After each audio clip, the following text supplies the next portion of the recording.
All right, people. What's up? We back at it like a mother friggin' crack addict. What's going on, people? What's happening? Happy Tuesday, my guys, my gals, and everything in between. Test, mic check. Can you all see me? Can you all hear me? What's going on, people?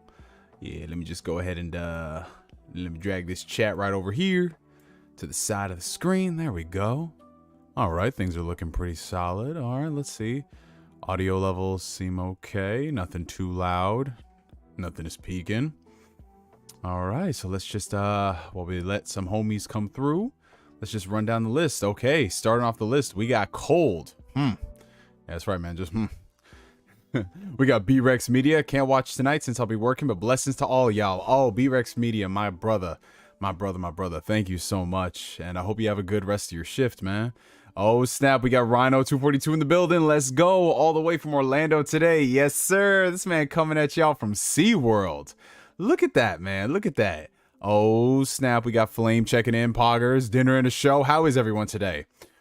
Oh, that's actually quite a tame introduction for Flame. I was expecting him to crack some type of a joke, but like I said, the night is still young, so we'll see what happens after that. Oh, we got David Big Lad in the chat. What's up, my brother? AmazingJD, what's going on, Jason? Oh, we got the homie Corey Gryffindor checking in bright and early. I'm back from my wonderful trip to Anime Expo. Yeah, that's right, my brother Corey over here. This man was living the dream over at AX, man. This man was taking photos with the cosplayers, meeting up with all the voice actors. This man was going to the raves and shit. Yo, this guy was living for all of us, man. I hope he had a good time, Corey. It looks like he did. We got Ghost Fixter. What's up? Dark Star Archangel, you ready? I don't know. Are any of us really ready in life? I don't think any of us are ever really ready. We just show up and we try to do our best. Hope for the best, anyways. Let's see. Flame says Neo is better than most people's dads. He actually shows up. Damn. Holy shit, Flame. I mean, I'll take that as a compliment because I gotta say, we've had some consistency here on the channel for the past month, man. What are we? We're going into a new month, and we have another Ask Neo stream. No type of delays, none of that nonsense. Look at that, you guys. Look at that. We got Big Nate. We got Angel Perez. Yes, sir. We got Rafi Grant. The only way I can watch my favorite YouTube streamers on weekdays. Yeah, honestly, man, that's where I catch up with all my content, man. Because on the weekends, because, you know, I work weekends, I don't really get to watch too many of the streams and stuff. So my catching up of subscriptions is all throughout the weekdays. And to be honest, that's where most content creators, they upload all their content. Most people don't do stuff on weekends unless, like, you got a podcast show or something. We got Delusions of Grandeur. What's up? We got Dylan Collins storming here. Yeah, it's about to start raining over here in New York. They said it was going to start raining at 4, and then it didn't. And then they say it's going to start raining sometime around 7, 8 o'clock. But I mean, I'm looking at the hourly forecast and I don't see nothing. So unless this shit is coming out of nowhere, yeah, I don't see that shit, bro. But I'm enjoying the break from the hot weather. It's currently like 70 something degrees right now. I'll take that. Let's see who else we got. I forgot it was Tuesday already, bro. I'm saying time be going by friggin' quick, man. We got Dom Slayer. What up? We got Flame with the $5 super chat. Thank you so much, my brother. Neo, I think I need to touch grass. I've been playing Warframe too much and just watched an episode of Healer Girl, a medical musical anime. Help me. I don't know, Flame. Is touching grass really going to help you, my friend? Because I feel like this is kind of like, you know, par for the course for Flame. This is what he does on the daily. Because remember, you were trying to get me to watch that one show not too long ago, and I started it, and I've already forgotten it because there's way too many shows. But yeah, I don't know, man. I mean, how much you play on Warframe like that? You doing like 20, 40 hours a week? Are we going past that, Flame? Are you waking up playing Warframe? Are you going to bed playing Warframe? Are you streaming Warframe when you're at work? What is it, Flame? Talk to me, bro. Let's see. We got the homie Rick Payne in the chat. What's up, Rick Payne? How often do you change your lenses? Oh, so you're talking about my glasses? So as a general rule of thumb, I try to get a new type of pair every 2 to 3 years. Because you guys know, like, first things first, you get tired of your old frames. Sometimes they get worn down depending on wear and tear. And just in general, as you grow, you know, your styles can change, trends change, things like that. So this pair that I got, because I got 3 pairs of glasses, this pair, which is like my everyday pair, I bought this beginning of last year, so 2021. And considering I have 3 different pairs of glasses, one for going out, one for everyday use, and one specifically for the gym, I don't think I'll be making any type of upgrades until, so we were talking about like his graphics cards. I don't think I'll be making any upgrades until like, I don't know, one of the pairs breaks and I want to get like something else, or if I want to change up my style, you know what I'm saying? Because I've always had like the squarish rectangular lenses, but I might try to do circular. You never know, man. You never know, especially because I'm growing out my fro and everything. I might get a circle pair of glasses. We'll see. Let's see. Oh, we got the homie Rob Grady. Rob, my brother, how are you feeling, man? I know a couple of people have been catching the vid as of late. You know, the cases have been spiking, so I hope you're feeling better, brother. Video game lover, what's happening? What's happening? Do you still own a PSP? Yes, I do own a PSP, but unfortunately, I don't have a working battery. Basically, what happens with a lot of these tech products is after so many years, the batteries can cease to function, and in some cases these things can start enlarging and sometimes they might explode. So I haven't had a working PSP battery in like the past 2 years or so, which I definitely do want to go ahead and do that. I want to go buy another PSP battery so I can, when Crisis Core comes out, I can replay the first game just to get myself acclimated. Well, replay the game and then dive into the HD remaster they're doing just to see like how far we've come in the past 14 years. I still can't believe it. Crisis Core is coming back. That's crazy. Let's see. We got Kirk View in the chat. What's up, Grandmaster Neo of the Spark? I fucking love that name, man. You know, it's funny. So I posted a photo a few days ago, just like a gym progress pic and everything. And somebody asked me, what would your stand name be? You know, from JoJo's Bizarre Adventure. And honest to God, I have no idea. You guys are pretty good at coming up with nicknames, so I might just leave that for y'all. But yeah, Grandmaster Neo of the Spark. If I ever needed like just like a badass biblical sounding epic name, Grandmaster Neo of the Spark. Let's see who else we got in here. 3-Bit, what's going on, my brother? Good to see you, my friend. Let's see. Rick Payne says, damn, I've had my lenses for 4 years. Hey man, listen, if your prescription is fine and your lenses is fine, then I mean, I don't really see the need to change it. Like for me, I had my last pair of glasses from, oh man, I had them for a very long time, dude. I had them from 2017 up into 2020. Well, 2020 is when they started to give out. Like there was a lot of wear and tear. And I just kept putting it off like, yeah, I'll get them eventually at some point. And then it got to a point where one of the my brain is fried today.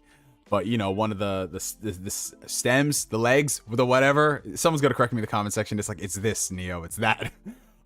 It just broke off. And I was wearing half a pair of glasses. Like, it was basically all of this. You guys might have seen it on one of the videos or one of the streams. I was wearing just that for a while. And then I had my backup pair. And it was just not a good look. And then as soon as the new year hit, I was like, nope, I'm going to the eye doctor. I'm getting new frames. Let's see. But yeah, I recommend everybody go ahead and make sure you hit up your eye doctor at least once a year, maybe twice, depending on what you got going on. Same thing for your dentist. This is just Uncle Neo trying to give y'all some advice. Learn from your boy. Yeah, I make it a point to go visit my eye doctor at least once a year. Dentist at least twice a year, sometimes 3 times a year, depending on if I have other things going. I got to get my teeth whitened soon, so that's gonna be my next visit. Let's see, we got Joshua Johnson in the chat. What is your favorite Star Wars game? Just recently got an itch to play some of the ones I haven't played yet, like Jedi Academy. So my all-time favorite Star Wars game is going to be KOTOR. I feel like everybody knows this by now. KOTOR is my favorite Star Wars game. I love what BioWare did with it. I love how, if you go back and play through that game, it is still so... Like, I don't know, BioWare charm that they have with their writing and their dialogue and the vocal performances... It feels so modern. Nothing really feels like, oh, this is a game made in the early 2000s. You know what I'm saying? So yeah, I love KOTOR. I love that it gave us this really serious Star Wars story. And to the point where I still think KOTOR is the best Star Wars story we've gotten in the past 20 years. If we're talking like mainstream, what most people probably have played at some point, or at least heard of. I love what they did with those characters. And I'm excited to see what happens to the remake. But yeah, there's a lot of Star Wars games I just haven't played. There's a lot of the more arcadey ones I haven't touched. So at some point I do want to go back and replay them. Part of me was thinking of just going ahead and buying like all the random physical releases they put out for some of those old games and just binge through them, you know? Let's see. I just started watching season 3 of The Boys. What the fuck was up with that opening episode? Yeah, I started The Boys season 3 last night, and no spoilers for those who have yet to watch it, but yeah, the first 15 minutes, something wild happens. Let's see. We got DIMWITMONKEY in the chat. Circular hair, circular shades. That's a fact, my brother. That's a fact. We got Artsy Avanti. Sup, Neo? How you doing? Wait, hold on. Can't speak.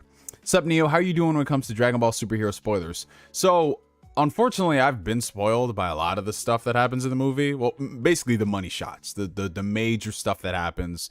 I saw that on Twitter because, you know, niggas can't not spoil stuff. They feel like because it exists, we got to talk about it immediately.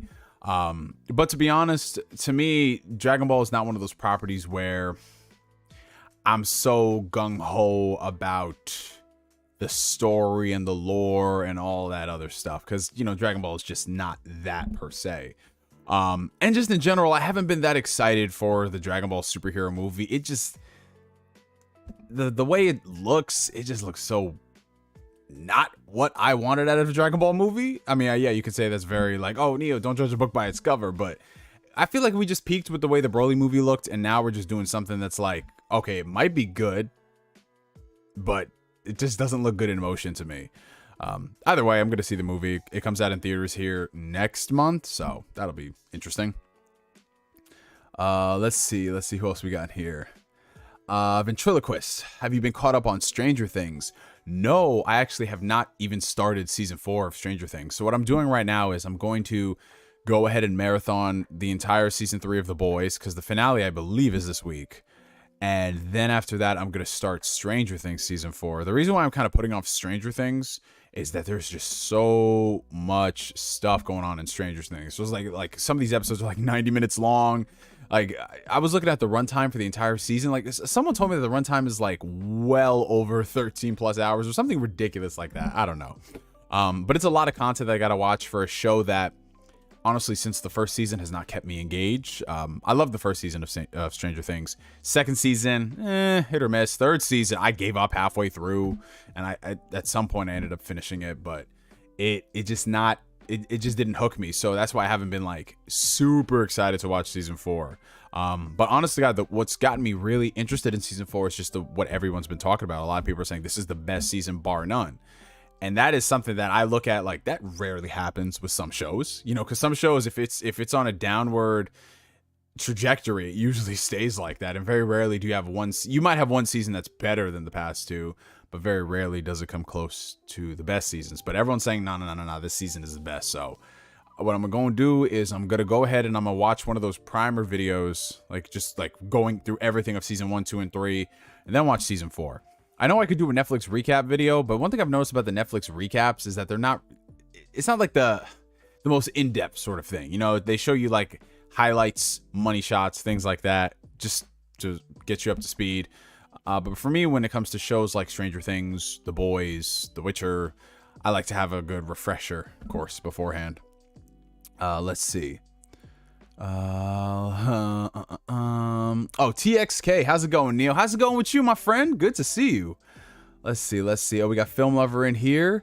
Have you seen the Safdie Brothers A24 films, Good Times, Uncut Gems, and Anish Chaganty's debut film, Searching? So I've seen Uncut Gems and I've seen Searching. I really loved Searching. Searching, I thought, was a very interesting kind of movie. If you guys have not seen it yet, I don't know if it's still available on streaming. If not, buy it. But it's a very, very good, interesting kind of movie.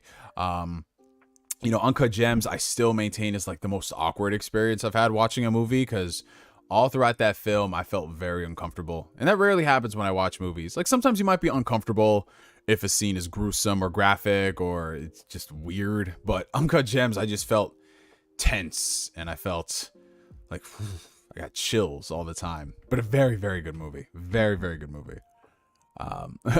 We got Beto Rods in here. Just woke up. Finally caught a stream. Yes, sir. Woke up at the right time. Oh, shit. We got the homie Chris in the chat. Rogue Squadron was a big one for me. Yeah, Rogue Squadron was a great Star Wars game.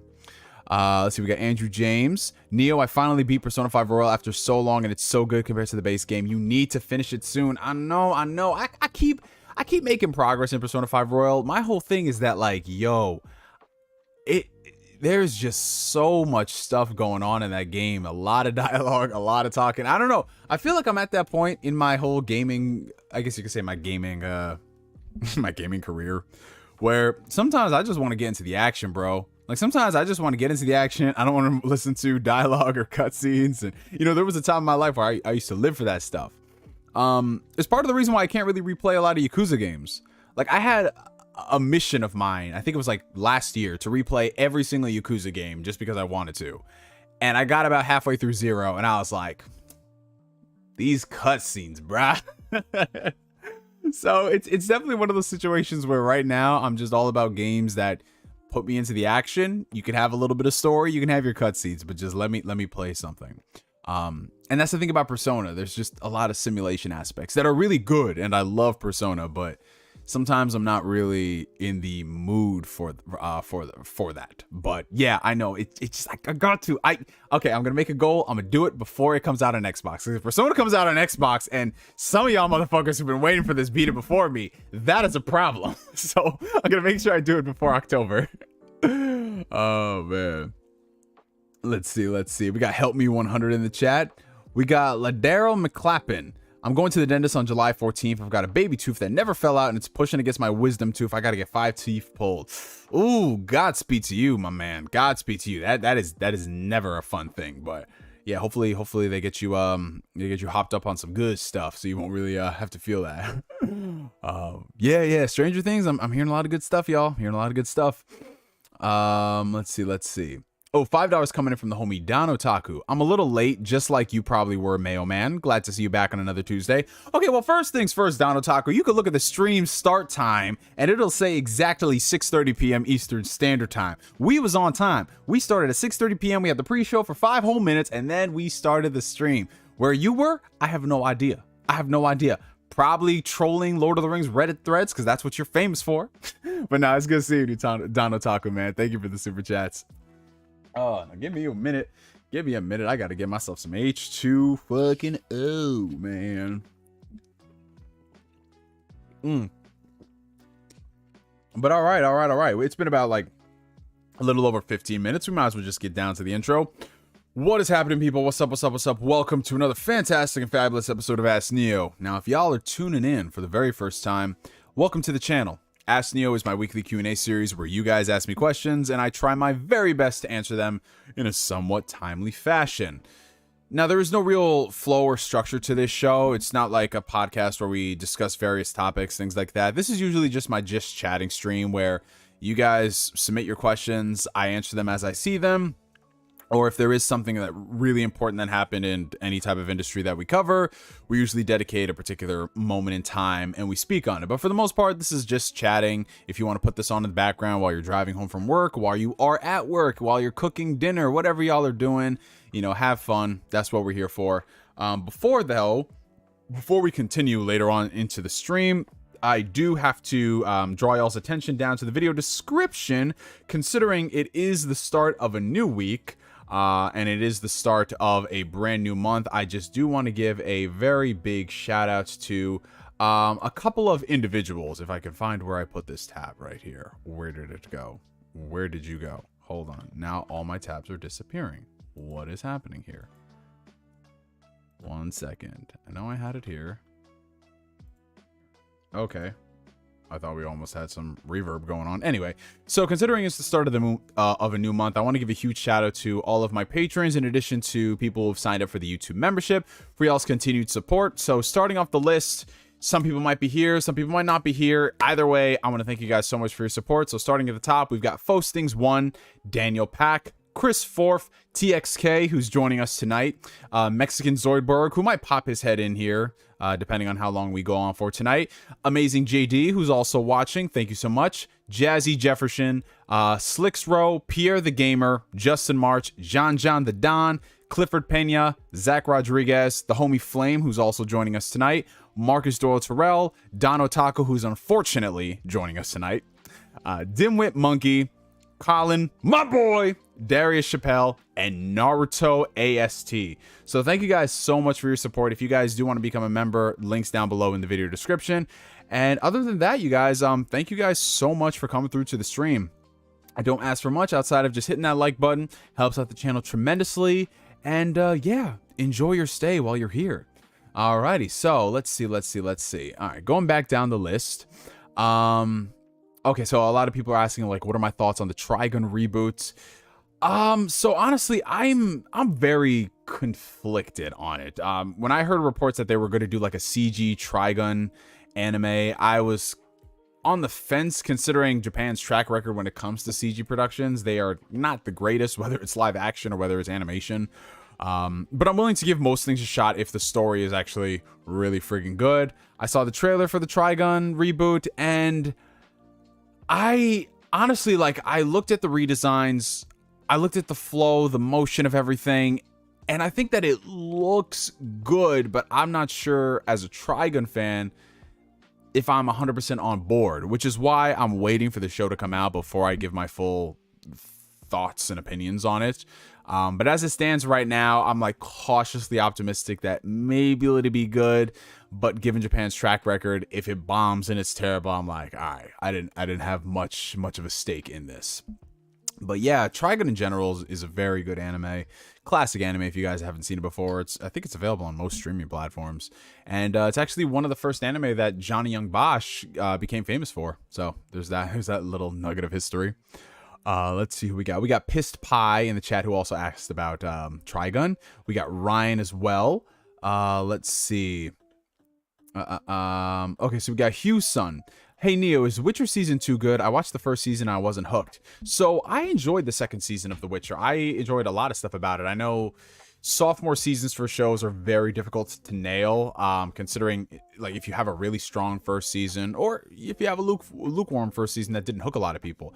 I felt Season 2 of The Witcher was definitely better paced compared to Season 1. Season 1's storytelling was all over the place. Basically, they had periods in time where it's like the story would jump between different time narratives, which isn't a problem per se, you know, if you're trying to illustrate a point. But the problem with The Witcher is that everything looks really similar, whether it was at this point in time or that point in time. So you would think something was happening in the modern time, and it's like, oh, no, this was actually a couple years ago.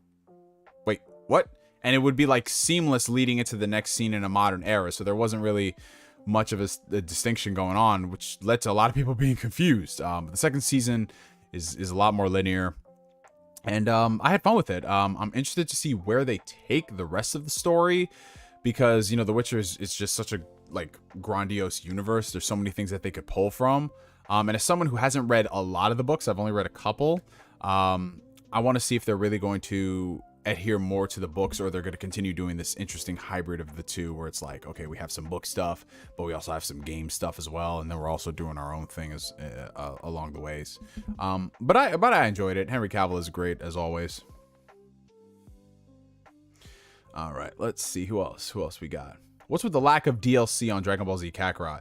Man, you asking the wrong person, my friend. I am not the biggest fan when it comes to most anime games and how they do DLC. Like, I'm gonna be real. Like, Dragon Ball Z Kakarot,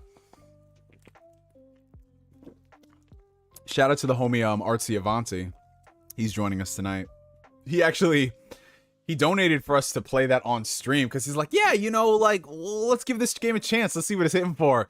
And we started streaming that. He was just like, hey, yo, dog, you don't gotta stream this anymore. I'm sorry. It's not that the game is bad per se, but, you know, if you played one of these, you know, arena anime fighting games, you've basically played them all. And in the case of a property like Dragon Ball that's been over for 20 plus years at this point, there's really not a lot of stuff they can pull from. Super was still Super was done by the time they put this game out. But it definitely felt like one of those games that came out in the early 2000s where we'll adapt up to a certain point in time, and then that's it. You know, any of the new stuff, check back for a sequel. But nowadays, with how DLC is released, you would think that they would just do expansion packs. Like, oh, here's Dragon Ball Z Kakarot, the base game, and then you'll get this expansion for this arc or that arc or whatever. They really haven't done that. To my knowledge, they've only done a couple small packs here and there, but nothing grandiose, which is very strange. I was thinking, you know, if they aren't doing that, maybe that'll lead to an inevitable sequel. But it's been, when did that game come out? 2020, right? And we're coming up on 2.5 years. They haven't said anything. They've put the game out on Switch. So I have no idea, man. I mean, the thing about CyberConnect 2 is that they're working on a whole bunch of like random shit right now. They went from doing that game, then they did the Demon Slayer game, which again felt like a game that was like an early 2000s games because they only adapted up to a certain point and then that was it. And it's very, very bare bones outside of that. And then you have to check back later for more. So I don't know, man. I feel like CyberConnect 2, I want them to start doing different shit than just anime stuff. I know a lot of people want to Storm 5, but I'm getting tired of this shit, bro. Like, let them do something. Let them make a new IP. Let them just be great, man. All these, or at least let them do like a different anime game. Like, let them work on Bleach. Like, Bleach is coming back. Yeah, they got that new trailer out. Let CyberConnect 2 work on a Bleach game. The last thing I need them to do is another Dragon Ball Z Kakarot game or a Storm title. Like, you know, I'll let the Storm fans have Storm title. Go ahead. But I don't think another Dragon Ball game is what they need, bro. Like, I think we're past the days of how many times can we re-release the same type of anime game with Dragon Ball, you know? Like, give me something different from Dragon Ball. Give me another Dragon Ball Z strategy game. Give me something innovative. Or at least do a different anime. Like, give me a Berserk game. You know, I'll take a Berserk game. I'll take a My Hero Academia game that's not, you know, One's Justice. Jason says you might get a FaceTime from me later. Oh, really, Jason? I'll be on the lookout for that. $5 coming in from Don Otaku. What's your most hyped games, or I'm sorry, yeah. What's your most hyped upcoming 2022 JRPG, and why is it Mario plus Rabbids Sparks of Hope? Yo, I'm actually really excited for that game, bro. Dude, the first Mario Rabbids took me by complete surprise, because I remember I saw, there was like the rumors that, oh, Ubisoft is working on like a Mario XCOM game, and I was like, whoever said this is on crack, bro. There's no way that's happening. And they were working on some type of a Mario strategy game. And dude, the game came out and I fucking loved it, bro. And the fact that it's getting a sequel is so surprising to me, because it's like the time frame for when Ubisoft usually crank out a sequel, I felt like that time had passed, because this game came out, I want to say, what, 2017? And we're getting the sequel like 5 years later. Knowing Ubisoft, they usually, you know, for the really successful shit, it comes out like what, every other year, every 2 years. But yeah, man, I'm excited for that. But if you're being real serious and you talk about JRPGs, honestly, I mean, I know it's new, but Final Fantasy Crisis Core Reunion just jumped to the top of my list, you know, because I'm a huge Crisis Core fan. So them re-releasing that, everything else is kind of like, I'm gonna put you guys down. But the cool thing is that game doesn't come out for a while. So I have a lot of time to try, you know, some of the other games like that. What's that game, that Live Alive game? I still haven't downloaded the demo for that shit. I was going to, but I'm like, you know what? I'll just get it when it comes out. But if we're talking about like the top tier only game that matters and will matter for a few months, Xenoblade Chronicles 3. Xenoblade Chronicles 3, like, dude. Oh yeah, I forgot. So this is the first Ask Neo I could talk about this since it went down. But your boy managed to secure himself, finally, a Xenoblade Chronicles 3 special edition. Bro, the headaches that company Nintendo have induced in me for trying to pre-order a special edition, it's absolutely insane, bro. So you guys remember the first time they tried to put this shit out, it did not work. Crashed the website, left, right, center. Nintendo said, sorry, we'll try again later. Then all of a sudden, because, you know, it's not that they announced this at all. You know, I guess maybe they're trying to beat the scalpers, who knows. But they just randomly said, hey, we're going to be selling them now. And it's like, okay, thank you for the heads up, guys. So literally, it was just a case of getting to the Nintendo of America website and staying on that page and waiting for it to refresh. Like, bro, I started it at 10 a.m. in the morning. And from 10 a.m. in the morning up until I want to say like 6:30 at night, I had to just keep not refreshing the page, but keep checking back on it. And bro, it was so infuriating because it had refreshed on 2 occasions. The first occasion for me to add it to my cart. The second occasion for it to say that this item in your cart is no longer available. And bro, when I saw that shit, I was ready just to say, fuck this shit. So I locked my phone. I went about my day. And then afterwards, I was at the grocery store just picking up some things. And I was like, you know what? Let me go ahead and check something real quick. So I opened up Chrome and I was like, oh shit, I'm still on the page. And then the page refreshed and I was on the website. I was like, what? And they had happened to add stock back in, which was very weird.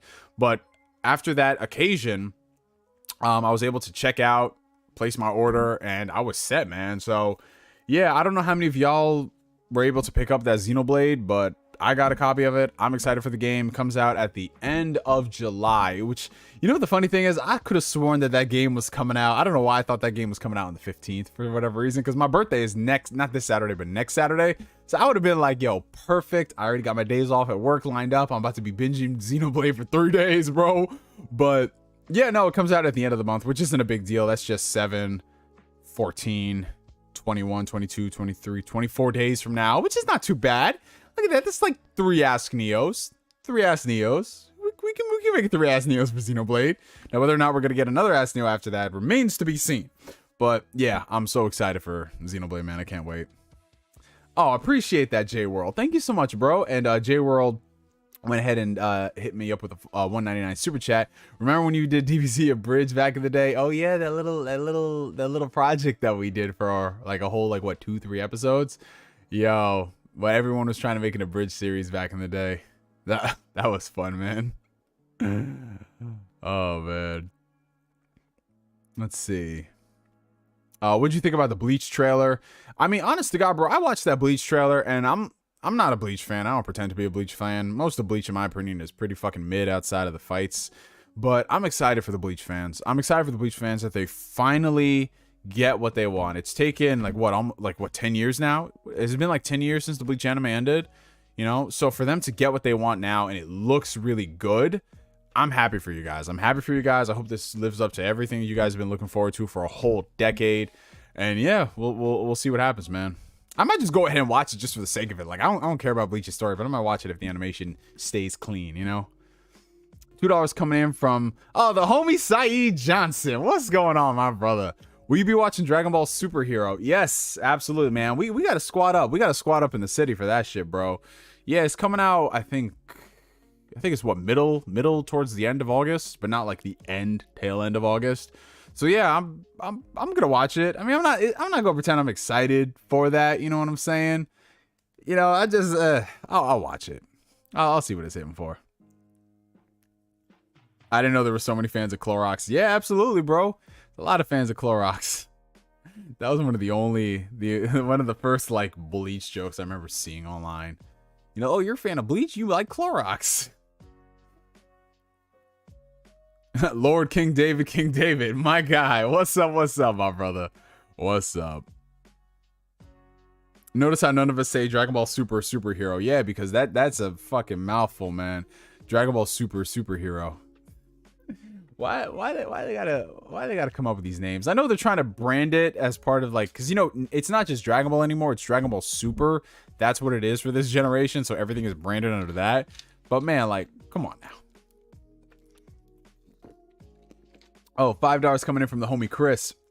Send in the vibes. Enjoying finally having a PS5 and being able to play Final Fantasy VII Remake and Ghost of Tsushima with my without my console taking off the runway. Yo, bro.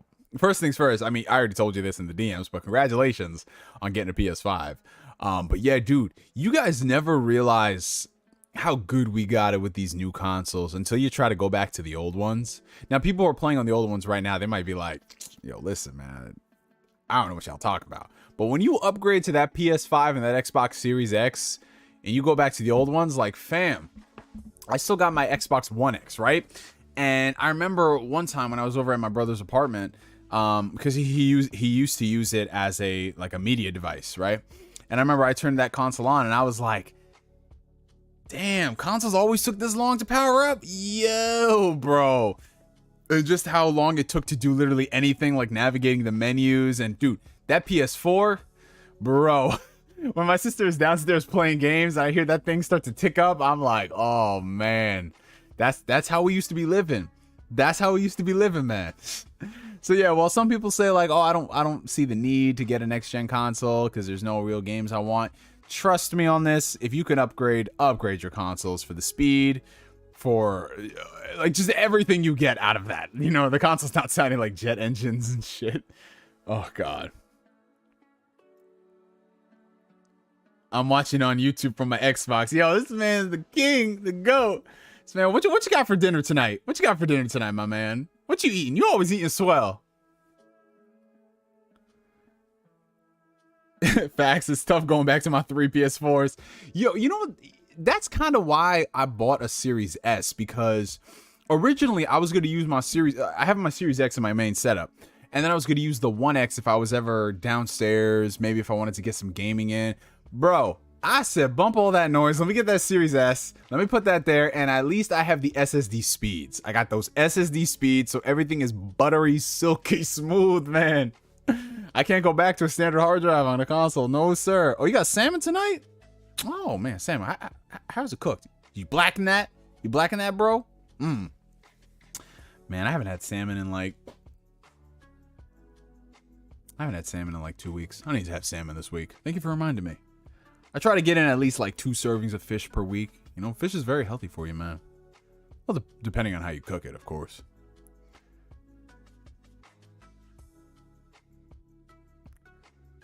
PS4s be coughing, bro. Nah, man. I remember one time when I was playing Final Fantasy VII Remake, and then I recorded that video, and then I uploaded it on Twitter, and then somebody was like, I don't know what y'all are talking about. Like, my PS4 doesn't make any noise. I got my headphones on. And I was just like, take those headphones off and listen to your PS4. My man's listened to his PS4. He was like, oh, no. Because he played Warzone. So he always was communicating with his boys. And he never noticed how loud the PS4 was. And I was like, yeah, bro. Like, man, it was shit was not the move. But we used to live like that. We used to live like that. And look at us now. Look at us now. We made it. It's a beautiful thing, man. The wife blackened it. Oh, she knows how to do it, bro. She know how to do it. Yeah, I love my salmon blackened, bro. Love it.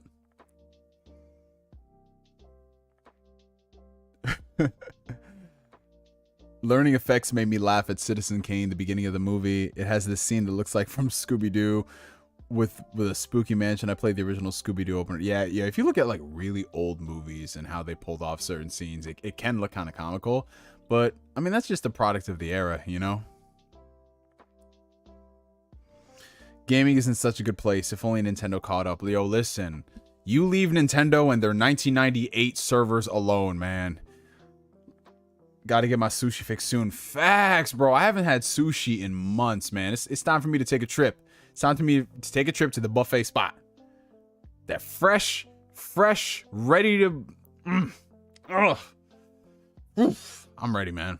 Yeah, so basically I got this unlimited all-you-can-eat sushi spot by my place, and it's actually like made to order, so it's not like it's just sitting there for hours on end.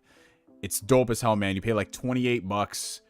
You get all the sushi you want until you say when, and it's just, oh, God. I can't wait, bro. I need to do that. Neo, what do you mean it's like an early 2000s game for Demon Slayer? Isn't most Japanese games PS2-ish, like Trails, Persona, Kingdom Hearts, Devil May Cry, besides better graphics? So what I meant by that, Hugh-son, is anime games back in the... Well, most licensed titles, honestly. Back in the early 2000s, they would only adapt certain parts of the story, usually because that's all that was available at the time. So in the case of something like DBZ Kakarot or the Demon Slayer game, they only adapted certain parts of the story that were available. In the case of Demon Slayer, it sort of made sense because they didn't have, like, when that game came out, they were just doing the Mugen Train arc in the show. So they only had X amount of content available, which meant the game's story was really short. But at the same time, those games are still being sold for like $60, which is absolutely asinine to me. You know what I'm saying? Like a Demon Slayer game, no matter how good it is, if you have a story that's that bare bones, should not be sold for $60. Like, I don't know, man. I'm just... Anime games should not be sold for full price unless they are something like Dragon Ball Fighters. Like, I look at the quality that you get in anime games and I'm like, nah, B. Rockin' Ramen next week before I see Thor. Oh, shit. Yo, I might see you, depending on what time you see Thor, I might see you on the way out of the theater. Are you seeing it in IMAX, bro? Because I'm seeing it Thursday at 3 p.m. I caught the earliest showing. So if anything, I'll probably see you if you coming out, or if you coming out for like that 6 p.m. show or something. Yeah, man, Rockin' Ramen is the truth, bro. Oof. I gotta know, did they get the oxtail? Did they get the oxtail ramen back in? Because I remember the last time I went, was it earlier this year? Was it earlier this year? No, it was last year. They didn't have that oxtail, man. Give me an Inuyasha PS5 exclusive. Yo, I could see like an actual Inuyasha open world game working. I can see a lot of anime games working, but they just, like I said, they give you like $5 for a budget and they say, make it happen. Are we still making New York City plans? Yeah, Jason. I'm trying to see about something next weekend. I'm trying to see something. I might try to do something next Saturday, possibly. I'll keep you posted. Oh, okay. You're seeing it Saturday or Friday? Oh, I got you, bro. I got you. Yeah, I'm hitting up that Thursday show because I work weekends. Remember, I don't eat meat. Oh, that's a fact. That's a fact. I just keep forgetting that shit. Either way, when you go to Rockin' Ramen, let your boy know if they got that oxtail ramen. It's like, I don't like it, but here you go, man. You got that fucking oxtail ramen. Oh, man. But I hope you had a great birthday, bro. It looked freaking lit, man. It looked like this man was getting litty and shit. I was like, yo, look at this guy. Look at this guy.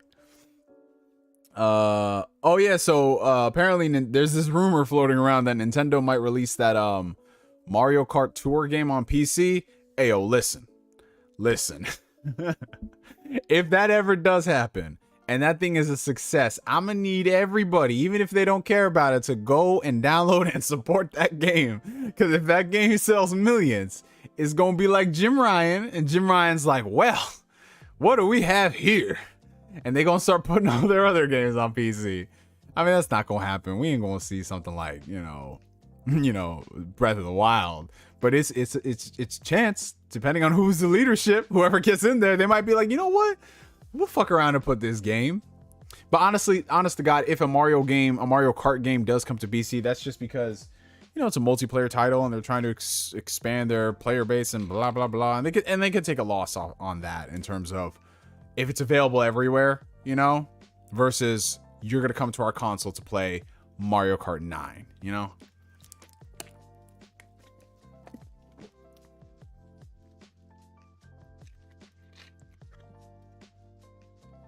Oh, yeah, I remember. Yeah, my sister, she actually bought Secret of the Cursed Mask. I think we still have it somewhere. My wife made sure the birthday was off the chain. Oh, absolutely, bro, as she should. King David deserves the best. That's a fact, bro.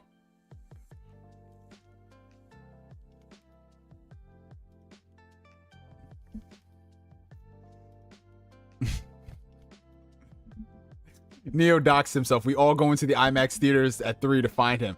Hey, listen, you can come through. I mean, I don't know if you won't get a ticket for the movie. It's probably sold out, but you can come through. I'll be there at like 3 o'clock and be like, yo, what up, y'all? How y'all doing? Now that was I remember one time, this was wild, bro. I remember one time I was boarding a flight. I was going from JFK to Dallas, and bro, I had a subscriber on the same flight. It was the craziest thing because when they started boarding people, I go up and everything. And you know, King knows this because King's a tall dude as well. But when you just stand up, like people just stare at you. You know what I'm saying? Like they had never seen a tall person before. And so I remember I stood up and I got there, and there was this guy who was just like. And at first I was thinking like, yo, this man never seen a 6'4" black man before. What's going on here? But then we got like, you know, closer and closer. You know how basically it's like a bunch of people and then you kind of like herd into one single file line and you go through the door. You know, we had both happened to like be together, and he was just like, excuse me, are you such and such? And I was like, yeah, that's me, bro. He's like, oh my God, I watch your videos. I said, oh shit, bro, that's crazy. What's going on? So it was fun as hell, man. You run into people in the craziest of places, man. I've run into subscribers at airport, at Walmart in Texas, at restaurants, at movie theaters. It's dope, man. On the subway, it's cool, bro.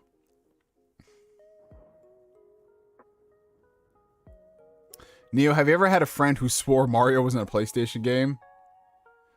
No, but I've had like, you know, the thing is, Nintendo is just so ingrained in the culture that most people know you need a Nintendo to play Mario. You know what I'm saying? I've had some people wonder whether or not you could get Halo on PlayStation, but that was like a million years ago. At Comic-Con? Yeah, at Comic-Con, bro. At Comic-Con, man. That's where Jason and I met. That was the craziest thing, bro. I think we met like right after I played Storm 4, or we were at some booth, and I was like, "Oh, it's this nigga Jason, bro." That was crazy, man. I still remember what you were wearing. I was wearing that gray. No, it was not gray. It was like a brown hoodie. You were wearing the Freddy Krueger fit, and I was like, man, that was 7 years ago. What the fuck? Time is flying, man. Time is fucking flying, bro. That was 7 years ago. Oh my god.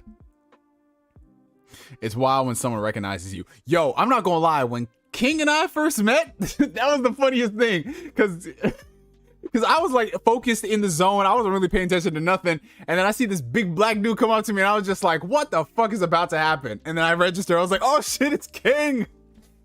It's King, bro. You know what it was? I wasn't used to seeing you without the shades, bro. If you would put the shades on, I'd be like, that's King.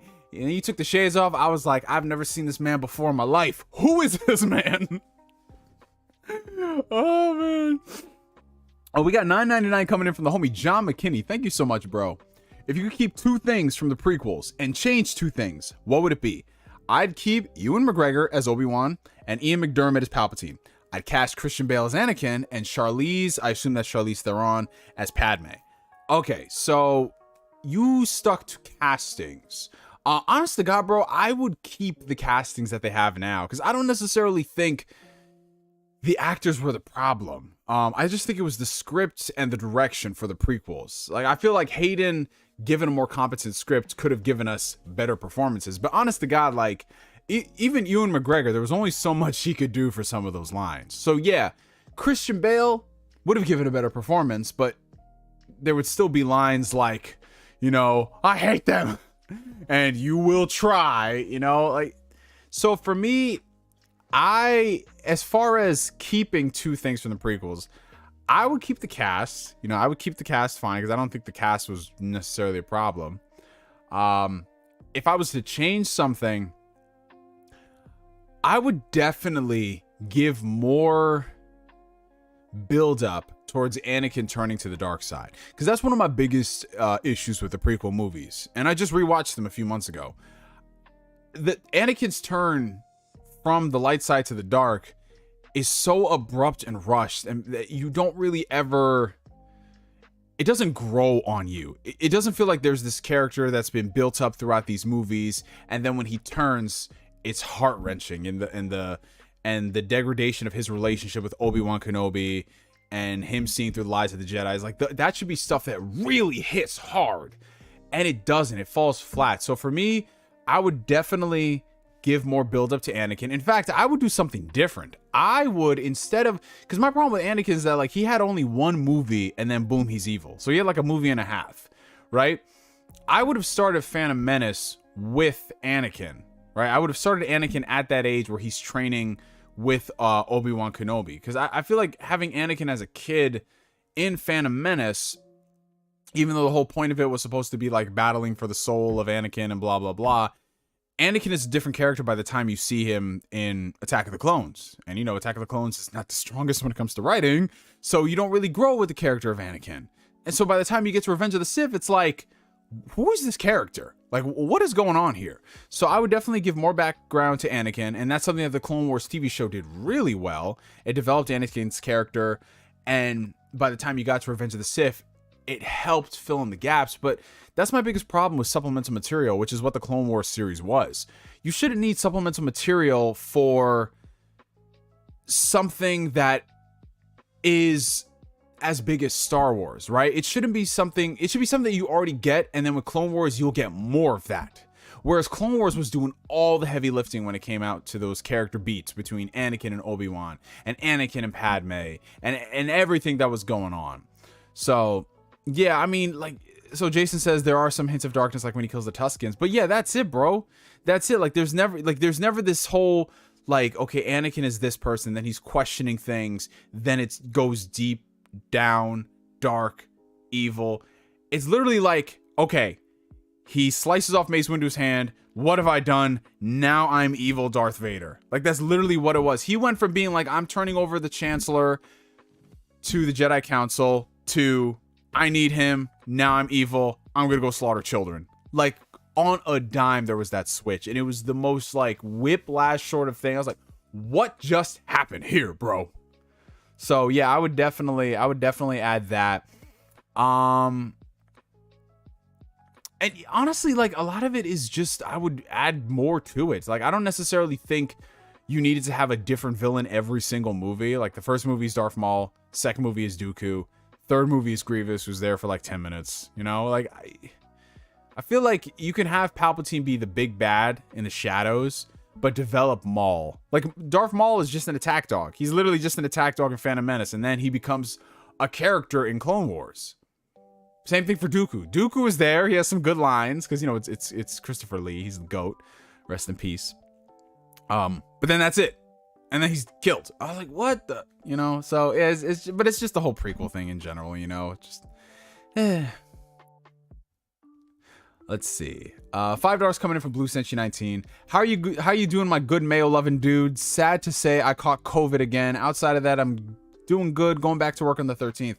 Oh, man, that's crazy because one of my boys, he caught COVID for the second time as well. A lot of people have been catching COVID over the past month, dude. So feel better, my friend. Stay safe out here because, you know, this shit is no joke. And, yeah, man, take your time. Take your time getting better, bro.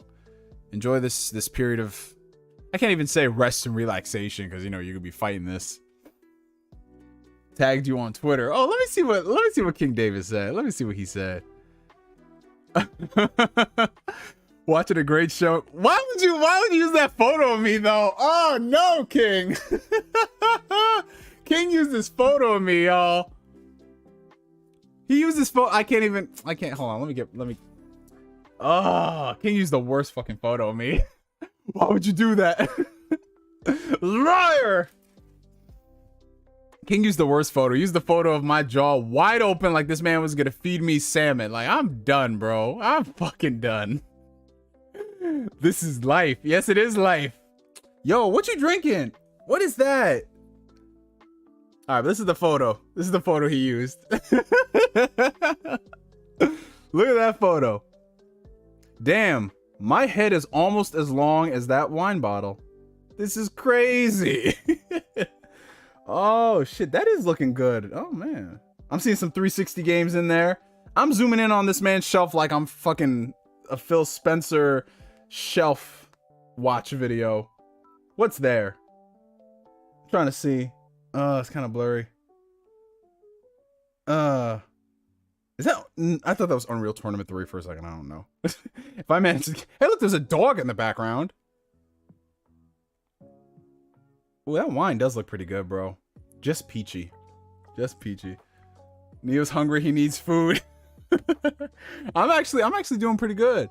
I'm actually doing pretty good. I ate before the stream, so I'm ready to go. Looks like a dinner date. Look at this. Dinner with Neo. You love to see it. You love to see it.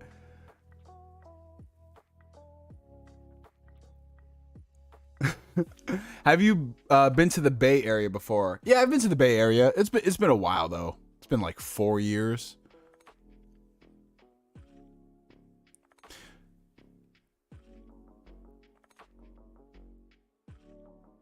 Well, that is true, Maximus Prime. Maximus is talking about how we only ever talk about Anakin killing younglings when he definitely killed the children Tusken Raiders. That's true, but to the same degree, a lot of people like to forget Attack of the Clones, which I prefer Attack of the Clones over Phantom Menace, if I'm being honest. If I had to watch a movie, Attack of the Clones has stuff going on in it. Phantom Menace is just a whole bunch of jargon until you get to the Darth Maul fight. But the thing about the younglings is that it's just so... they're by themselves, whereas when he kills the Tusken Raiders, he kills the whole village. And that was like his first feat as Vader, hacking down children, which is crazy, bro. Let's see. $4.99 coming in from John McKinney. I got the idea of Christian Bale as Anakin after watching Equilibrium. He also looks like a younger Sebastian Stan. Sebastian Shaw. I said Sebastian Stan. It's funny because Sebastian Stan, people wanted to play a young Luke Skywalker. But yeah, no, Christian Bale, very versatile actor, man. He could have done it. Like if you cast, oh, especially around the time, yeah, he would have killed it with a really good script. He would have fucking killed it. But I don't know, man. I love Hayden. Hayden's cool. $2 from Don Otaku. Neo helped King David with his croc addiction. Yo, listen, there are some things in life that I have the power to change. I don't think anybody can change King's croc addiction. Like it's to the point now where that man is so confident with who he is as a person that who am I to change him? Who am I to change him? And why should I change him? If that man want to rock his Crocs and look like an Xbox Design Labs controller, then so be it. This man is happy. He's living his life. It's a beautiful thing because life is beautiful. And who am I to take that away from him, Don Otaku? Who am I? I don't know. Evidently, I'm the Mayo man, according to y'all. A to the yo. Damn, bro, what you doing these days? I remember them old DBZ Kai videos. Yeah, Future Wiz, we still here, bro. We still here. We alive. We living, my friend. Good evening, Mr. Neo. Still growing gray hair, sir? Yeah, I've got a couple. I got like 2 on this side, and I got like 1 over here, which is not bad, all things considered, because one of my coworkers' younger sister, she's 18, she just got her first gray hair. And she's freaking out. And I told her straight up, like, yo, listen, you found your first gray hair. Accepting it is the first real challenge. And then after that, it's just like, it's whatever, man. But yeah, man, I got my first gray hair. I want to say, so it's kind of hard to pinpoint because I've always had the sides of my head really, really low, like ridiculously low for the past like 7 years. This is the most amount of hair that I've had. And it's not even fully, you know, picked out, but this is the most amount of hair I've had in 10 years, which is crazy to think about. But I think if I had to put a date on it, I probably like 2019 I had a gray hair, which is not bad all things considered. You know, 2019, like I'm 24, 25. No, I'm like 25, 26.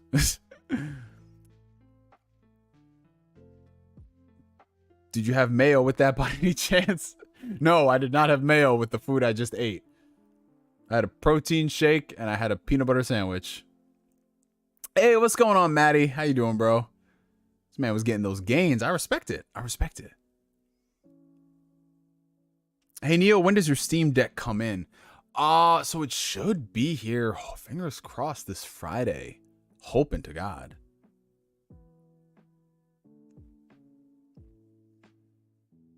What do you think you'll emulate on the Steam Deck?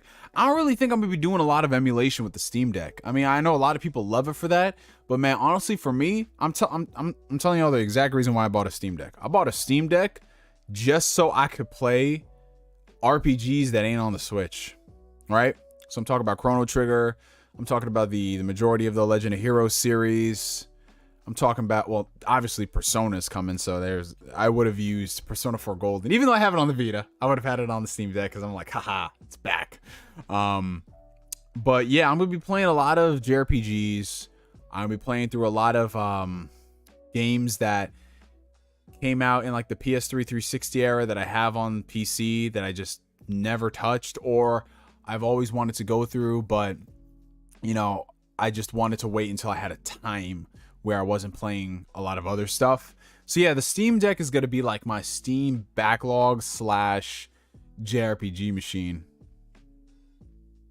And ironically, I spent all that money because I see a lot of people that use the Steam Deck. They're playing like the Yakuza games, which is awesome. They're playing like Jedi Fallen Order, Nier Automata. That's great. I bought the most expensive Steam Deck. That's why it took so long. So I ended up paying like almost $700 on that shit. But you know, it's cool and everything. I'm fine with it because, you know, I'm gonna be getting a lot of mileage out of it. But yeah, man, if I didn't do that and I just bought the $400 version, I would have been more than satisfied with it. Buy the $400 version, buy a micro SD card, go to town.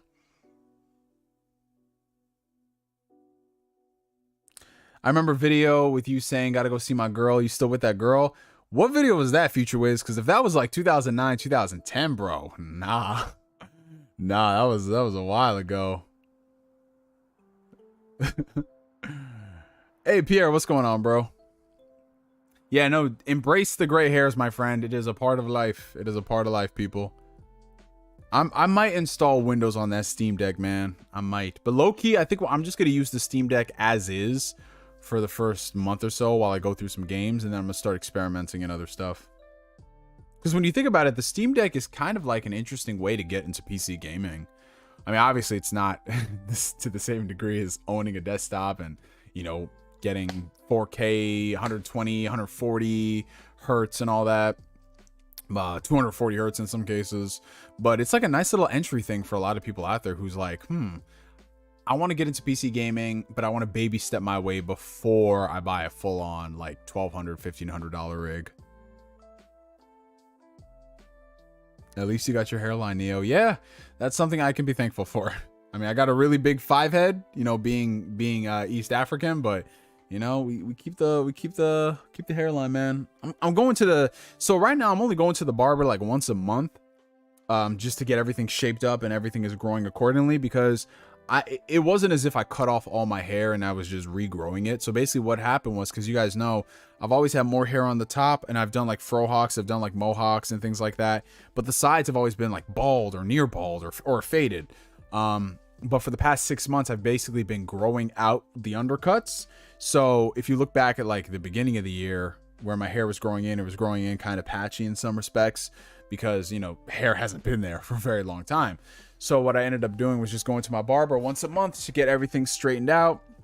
So there's not like too much hair growing on one side versus the other. Everything is just accordingly. It's going according to plan. So tomorrow is going to make a month. I'm going to go get that shaped up. I'm going to get like, you know, the beard taken care of, you know, just shape up and all that stuff.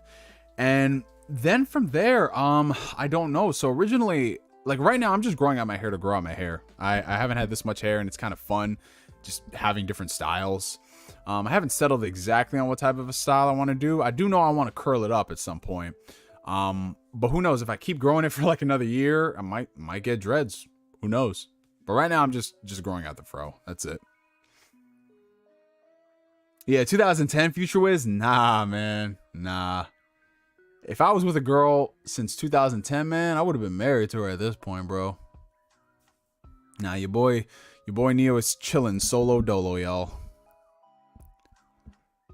Oh shit, you're about to break up with your fiance, bro? Oh man. Shit, bro. I'm sorry, man. I'm sorry to hear that.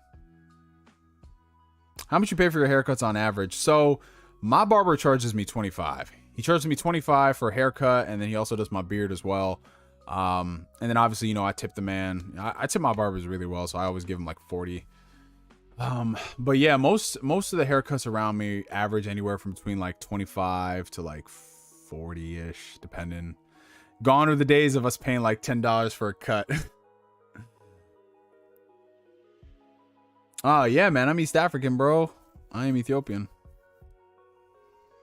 Yeah, some people go to the barber every week, Bane. Some people go every week. I can't do that shit. I remember one time I forgot what hairstyle I had, but I had to go to the barber every week and a half. I did that for like a whole 3 months straight. Bro, it was the most time-consuming period of my life because that, you know, it's time waiting and spending a lot of money. And then after that, I was like, nah, let me get something more manageable so I can go like every 2 weeks. 2.5, if that.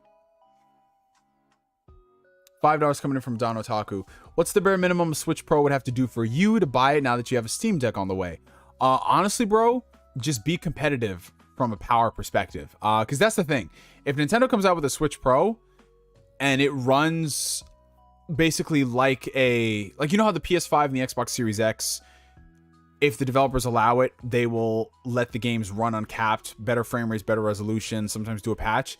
If the Steam Deck, or I'm sorry, if the Nintendo Switch Pro can do that to older Switch games, like let's say, for example, it could boost the resolution and boost the performance of Xenoblade Chronicles 2 automatically or with very little developer intervention, I'd be buying that shit day one. Period, point blank. But I'm gonna tell you the truth. I'm gonna buy a Switch Pro regardless because I love Nintendo games, and my Switch is 5 years old, and it's getting to the point where I'm kind of like, obviously I was seeing this back in 2020, you know, where the Switch is kind of, it's run its course. But now more than anything with the newer systems, it's like, yo, we need new power, Nintendo. So if they come out with a newer system that is much faster, much more capable, I don't need it to be 4K. I don't need that shit. If you can give me a system that does like 1080p performance at 60 frames on a handheld, or just give me more options, then I am a-okay with that. And if you can get it at the $400 price point, or whatever price point they're going to charge it, I'm all right with that, because you'll still have the Nintendo quality games. Now, if this was a case where, let's just say, for example, Nintendo put their games on PC, I would not buy a Switch Pro. I would just buy the Steam Deck. But since that's not the case, I'm just going to buy the Switch Pro for the Nintendo exclusives, and of course for the multiplayer aspect, because I think that's, unless you don't have friends. Because if you don't have friends, then you don't need to buy Switch Pro. Buy the Steam Deck. But yeah, just more power. That's honestly what I need. Hey, Rescue Squad, what up, bro? And Cutter Freeman's here too. Watching this at the gym, trying to get like you, my man. Ooh, Cutter, I love to see you, bro. Listen, I just love how so many of y'all, because some of y'all, you talk about it here, sometimes y'all DM me, how some of y'all have just gotten into the gym because of the shit I be posting. That's fucking beautiful, you guys.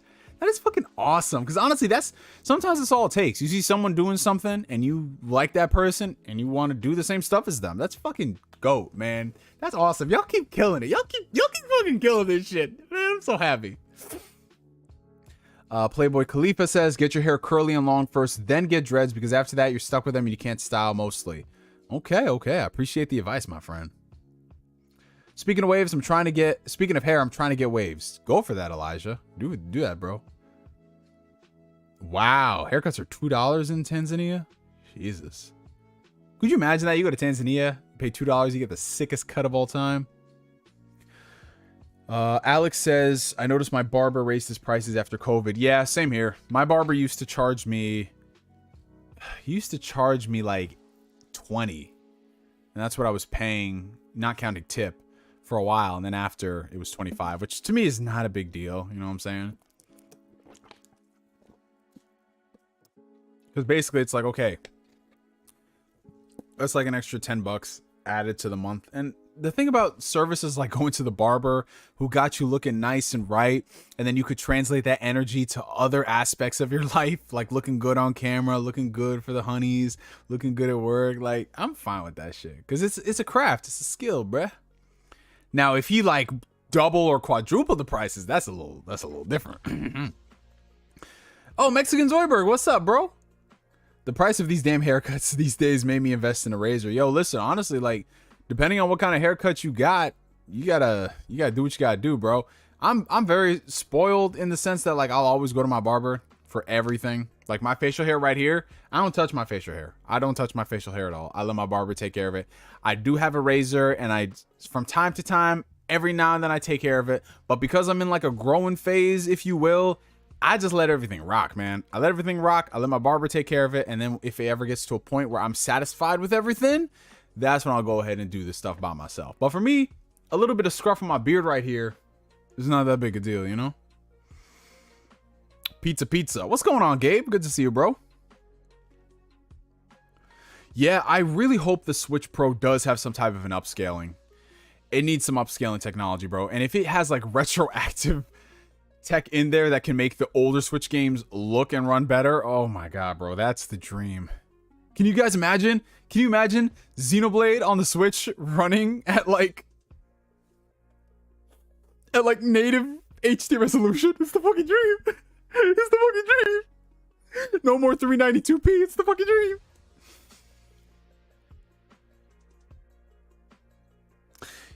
Yeah, I was tempted to buy the OLED, Dylan, but it's not that big of an upgrade for me personally to warrant selling my Switch and then getting the OLED. At that point, I was just like, I'll just wait for the next Switch model.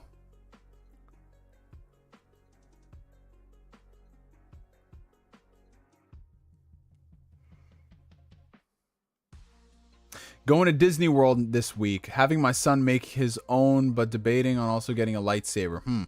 Well, definitely get a lightsaber. Absolutely, you got to get a lightsaber. You can't go, if there's a place that offers you an opportunity to make something of some shit that you love, you got to do it, bro. You know, worry about the price later.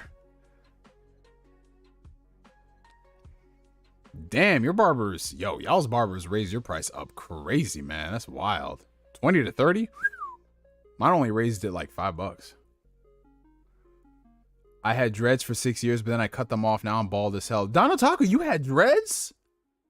No fucking way. Don Otaku, DM me something. DM me a photo of you on dreads. I gotta see that shit, bro. That's crazy. Oh, man. Minions 2 did what Morbius couldn't. Yo, that's a fact, bro. So I don't know if you guys have seen this shit, but like the TikTok trend for the Minions movie where all these dudes just get dressed up in suits and they go watch the film. It's one of the most hilarious things out there, man. Basically, they memed that movie and the meme actually paid off. Whereas Sony is over here looking at the memes of Morbius and they're trying to capitalize off of it and it just did not work. Bro, y'all remember when they tried to put Morbius back in theaters and it bombed spectacularly? They really thought niggas was showing up for that shit, bro. They really thought, bro. They really thought, man. I still want to watch Morbius, though. When you get your sides bald, do they use a razor blade? Yeah, so when I did get my sides bald, like really to the skin, my barber used a razor blade. Hey, what's going on, NXT? I've been good. I hope you've been doing good as well. Haven't been to the barbers in the last couple years, but my cuts were $20. Oh, you've been cutting your hair by yourself, Pierre? Okay, I see you, bro. Hey, Neo, have you ever been in a heated debate against the pseudo-intellectual? I mean, I wouldn't necessarily say heated debates because my whole thing is this. I've been at that stage in my life for definitely the past 6 years or so, where I don't really like to get involved in any type of arguments that aren't worth my time. And what I mean by that is, if we're arguing shit that doesn't matter in my day-to-day life, then I'm not going to argue it or expend that energy. The only energy I'm ever going to expend arguing is if it's something that really impacts me as a person, what I'm doing in my day-to-day, or it's affecting the people that I love, right? So if you're, let's like take for example, like politics or console wars or blah, blah, blah. I'm not going to expend the energy trying to argue with somebody about that stuff, which is why you'll never see me like raise my voice or get heated. You know, I might get heated in like a joking, funny way, but never to the point where it's really serious, because when it comes to those type of viewpoints, people have already made up their minds and nothing you say is ever really going to change them. Now, obviously there are situations where it's like, you know, I never thought of it that way. Yeah, you're right. But that's on the person, and that's very much so few and far between. So when it comes to like pseudo intellectuals, that type of thing, I always tell people this: listen, if you believe that the sky is purple all day, every day, then absolutely do what you got to do to make yourself happy and what helps you sleep at night.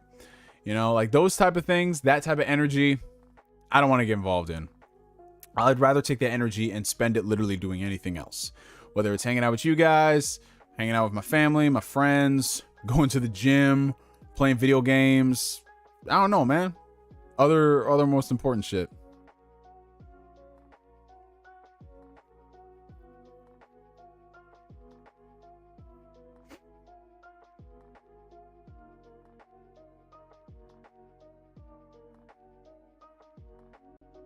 Oh, what's your favorite horror movie? Oh, that's tough, bro. Because the horror, like similar to comedy, the horror genre is very subjective. So like, you know how they say like there's definitive lists of the best comedies or the best horror movies? I don't necessarily think so, because there's some movies that do things really interestingly that other movies don't, and it's just that people haven't seen those movies, so it's not really put on that scale, that pedestal. Like if you ask people what's the best horror movie, some people might say Nightmare on Elm Street, some people might say Halloween. Like for me, there's a lot I really enjoy. So like off the top of my head, I mean, I love Evil Dead 2. Evil Dead 2 is one of my all-time favorites. I love Dead Silence. I love Sinister. I love a lot of stuff done by Scott Derrickson. I thought that, you know, the Conjuring movies, well, the first couple ones were really good. I really loved the first Saw movie. What else, man? Like that's just stuff that's off the top of my head right now. Like I really enjoyed the first Friday the 13th. What else? Halloween 2. And I mean, it's not like one of my favorites, but I liked the ideas in Halloween 3, Season of the Witch. It was very different, obviously. It wasn't focused on Michael Myers, but it was an interesting concept that if you're going to do a Halloween movie every single year, it's going to be something different, you know? Not, like I said, not a defense of the movie. It's like, oh, it's the greatest horror movie, but it had interesting concepts. That's the thing about a lot of horror movies. Even the ones that aren't great have interesting concepts. Oh, Hereditary. Oh, my fucking God. Hereditary, dude. Hereditary is great. Hereditary, Midsommar, good movies. Hey, get to the gym and get that workout, my guy. I do remember your freeform dreads, Marcus. That shit was nice, bro. Yeah, I'm seeing Thor this Thursday at 3 p.m. Oh, shout out to Earth is a Giant Grave. Subscribe to the channel. That sounds like an Eternal reference right there. No, Hereditary is not mid. Don't you dare say that. Flame, don't you dare fucking say that, bro. I knew Flame was going to come in with some type of a crazy hot take tonight.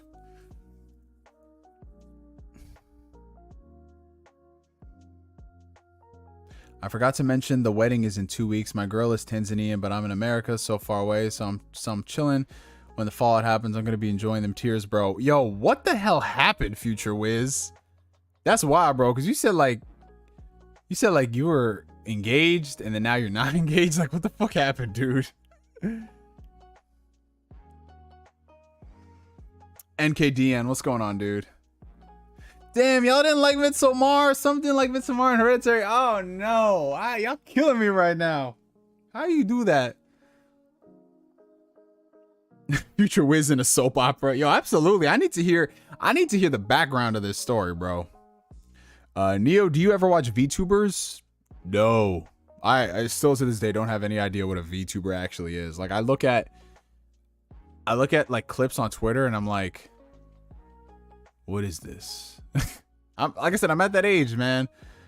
I'm not even 30 yet, but I feel much older than 30 because I'm like confused at what these young kids are doing nowadays.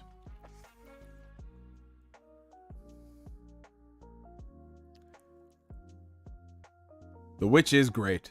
The Witch is great. At least I'm not the only one who doesn't know what a VTuber is. I started watching the original Naruto last fall, and now I'm on Shippuden and the War arc, bro. That last part I'm on is butt worthy. I'm on is butt worthy. Is butt worthy? What? Neo becoming a VTuber. Listen, if I knew what it was, apparently it's popular. Berg's like, I'm 23 years old. I don't even know what a VTuber is. Listen, I don't get it either, man. Welcome to the club.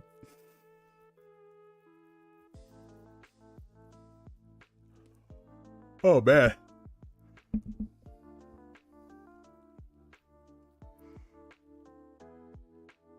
No, who's bashing Heat? Yo, some of y'all are some of y'all with the takes tonight. I don't even, man. Some of y'all with these takes, bro.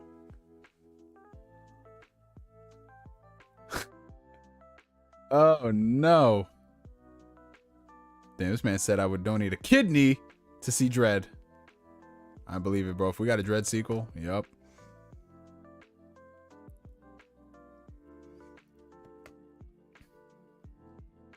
Just put the Snapchat anime filter, you're done. Oh, is that what a VTuber is? Like, I don't know. I don't know about this.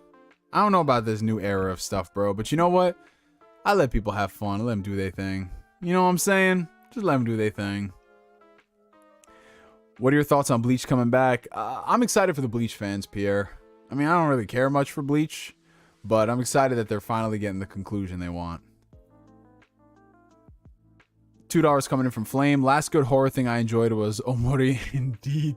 Doki Doki Literature Club. Oh, yeah, that was a horror. That's kind of a spoiler, though. It's kind of a spoiler. Grumble Grumble. Persona on Xbox. Yes, sir. Persona on Xbox and on Game Pass Cloud. That's over, man. Listen. The fact I'm going to be able to play Persona wherever I go on my cell phone. The future is now, old man.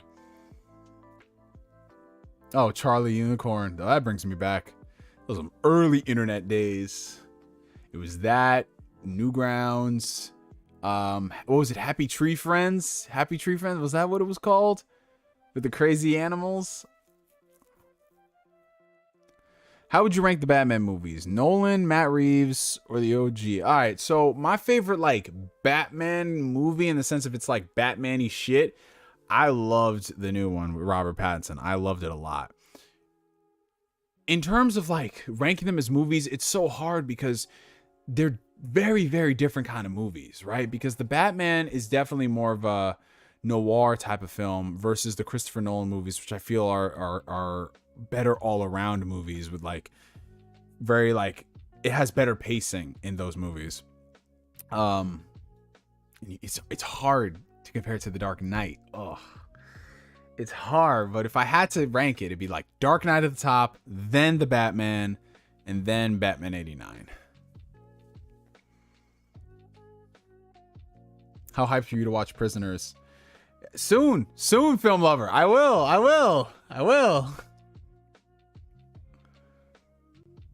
I watched like I think with the first 2 seasons of Gotham, and I went back and forth, and I couldn't finish it, bro.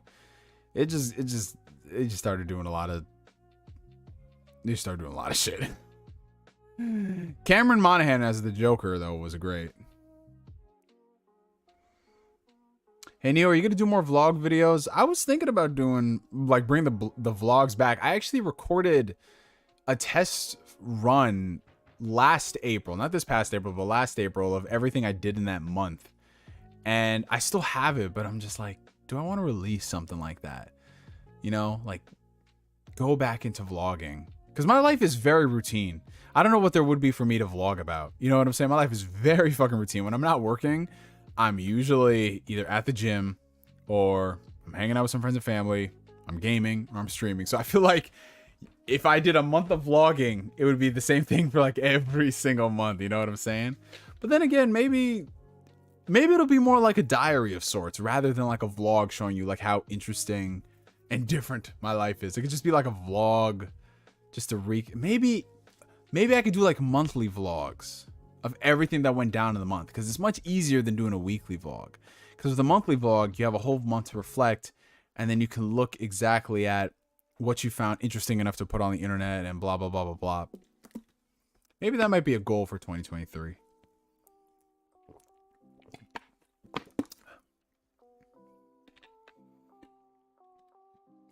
Have you ever played any of the internet trendy games like Five Nights at Freddy's? I played a little bit of Five Nights at Freddy's, the first one. But no, I haven't really played any of that stuff. Like anything that you would see like Markiplier stream or all that stuff, I haven't touched any of them. About the most trendy games I've played were like Among Us, Fall Guys, Rocket League.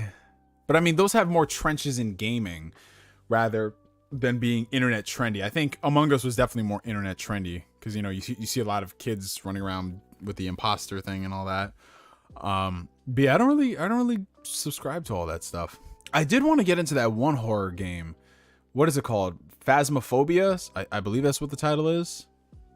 That looked interesting.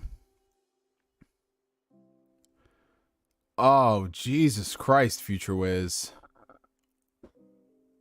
Nah, man, nah, dodge. Listen, you dodged the bullet, man. Just keep it pushing, my brother. Keep it pushing, man.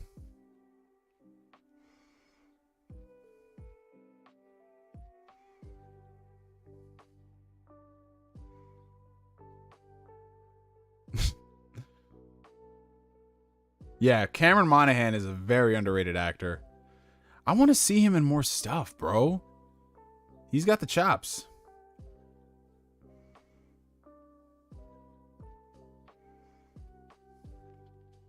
$2 from Flame. Speaking of which, Neo, you should play Omori. What is Omori? You were talking about that before when you were talking about Doki Doki.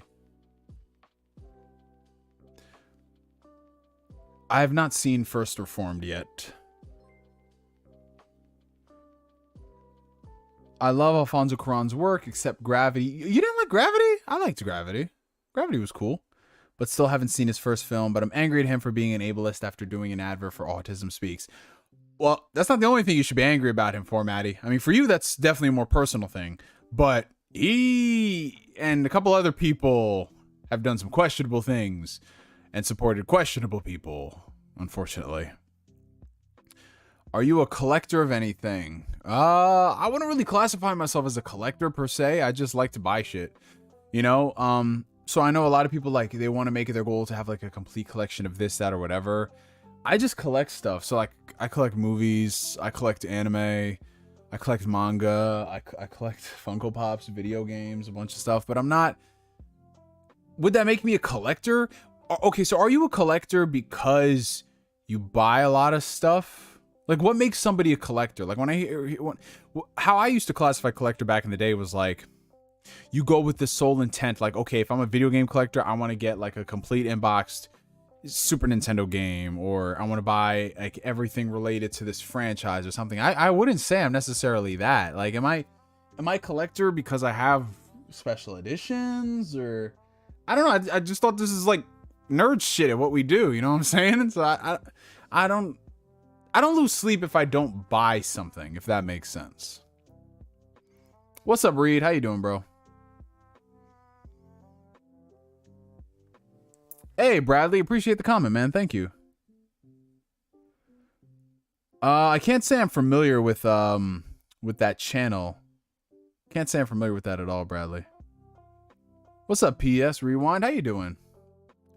You chose correctly between ravioli and tortellini in my IG question. Yes, sir. Squidward tortellini. You got any games you would recommend that are on Game Pass? Oh, yes. The entire Yakuza franchise is on Game Pass, so you know. Go ahead and play that. But no, there's a lot of stuff on Game Pass. You got the Yakuza games. You have Guardians of the Galaxy on Game Pass. Shit, there's a lot of stuff on Game Pass, dude. I'd have to run down the list just to throw up some recommendations. Actually, I might do that now. Let me see. This man looking like a... This man looking like Baird from Gears of War 4. Let me open up that Game Pass app. Let's see. All right, take it easy, Jason. Have a good one, bro. All right, I'm about to... Anyone who wants some Game Pass recommendations, about to go down the list.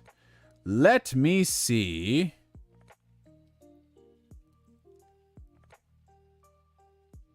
I need the full list, bro. All games. Here we go. All right. So Game Pass recommendations. I'm going down A to Z. So as far as what I recommend. All right. A Plague Tale: Innocence. A Way Out. A Way Out is a fantastic co-op game. Anything from Hazelight, which is Joseph Fares' studio, which is like A Way Out, Brothers, and It Takes Two. Fantastic games. What else is on there? Alien Isolation is really fun. Well, really fun. I mean, you know, really. It's a horror game, so for some people it might not be fun. What else is on here? I mean, you have like all of the EA Play games, so you can play the Mass Effect trilogy, best sci-fi games in a very long time. Brutal Legend from Double Fine is really good. Psychonauts 2, of course. Hades as well, if you guys like roguelikes. Let's see. Both Danganronpa games, if you like visual novel murder mysteries, definitely check that out. I guarantee you probably haven't played anything like that, but they are visual novels, so there's not really a lot of like game stuff happening. The Dead Space games are on here, but I'd wait for the remake coming out early next year before you dive in. Because the Dead Space games are still fun, but they don't have any resolution boost, so it's like very low res. Unless you play it on PC. Death's Door, fantastic game. Destroy All Humans, if you want like a throwback to PS2 titles. That was a remake that they did. The Dishonored games from Arcane, fantastic. I still got to play and finish up Dishonored 2, but I love the first one. The first one was great. Doom as well. Like all the Doom games are on here. Dragon Age Origins, man. Dragon Age Origins, still the best one. Dragon Quest 11 JRPG. Xbox gamers, support it. Let's see what else. Fable trilogy, Fallout 3, Fallout New Vegas. I'm just saying like general shit at this point. Firewatch is really good, but I recommend you play it on PC if you have a PC, because on consoles the frame rate just gave me a big headache. Of course you have like all the Xbox first party stuff, so I'm not really gonna name that. But I will give a shout out to Halo Wars. Hellblade. The Hitman trilogy is on here. Bro, I'm gonna stop right now. I'm already at H. There's just so much shit on Game Pass, bro. There's so much stuff on Game Pass, guys. I'm sorry. Oh. The Wolfenstein series, except for Youngblood. Yeah. I still haven't played Youngblood, but I haven't heard too many kind comments. Yeah, Taiko no Tatsujin is a nice little, like, if you need a break from a bunch of different games. Has anyone ever told you look like Chris Tucker? Coincidentally, I also rewatched the Rush Hour trilogy. Pain is temporal, doom is eternal. Yes, sir.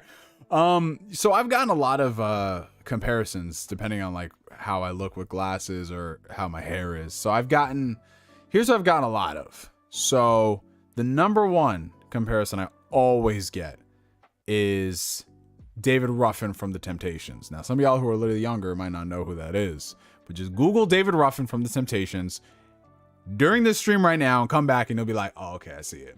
I've gotten that before. I've never gotten Chris Tucker before. Never gotten that one.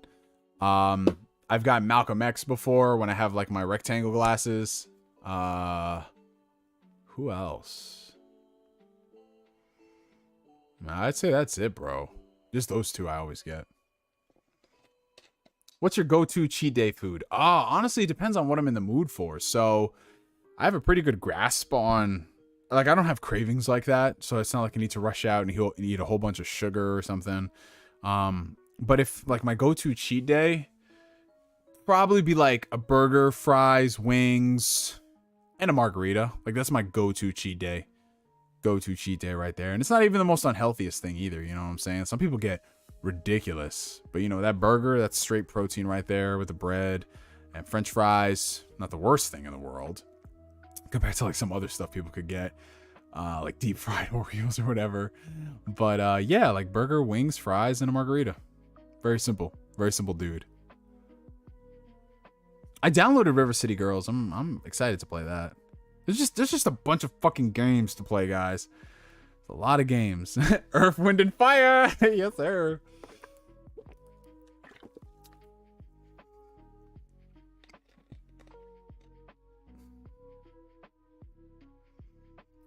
Game Pass has brainwashed some Xbox fans into thinking no game is worth paying for, and this is from someone who has PC Game Pass. So I have seen that, unfortunately. It's not all Xbox gamers, it isn't, but there are some people out there who won't buy a certain game because they want it to come to Game Pass, which I think is very strange. I view Game Pass as kind of like a companion to my existing gaming, where it's fantastic that all these games are on the service, but if I ever do want to play a game bad enough, I'm going to buy it. Like, for example, I'm not going to wait for something to hit Netflix if I really want to see the movie. You know what I'm saying?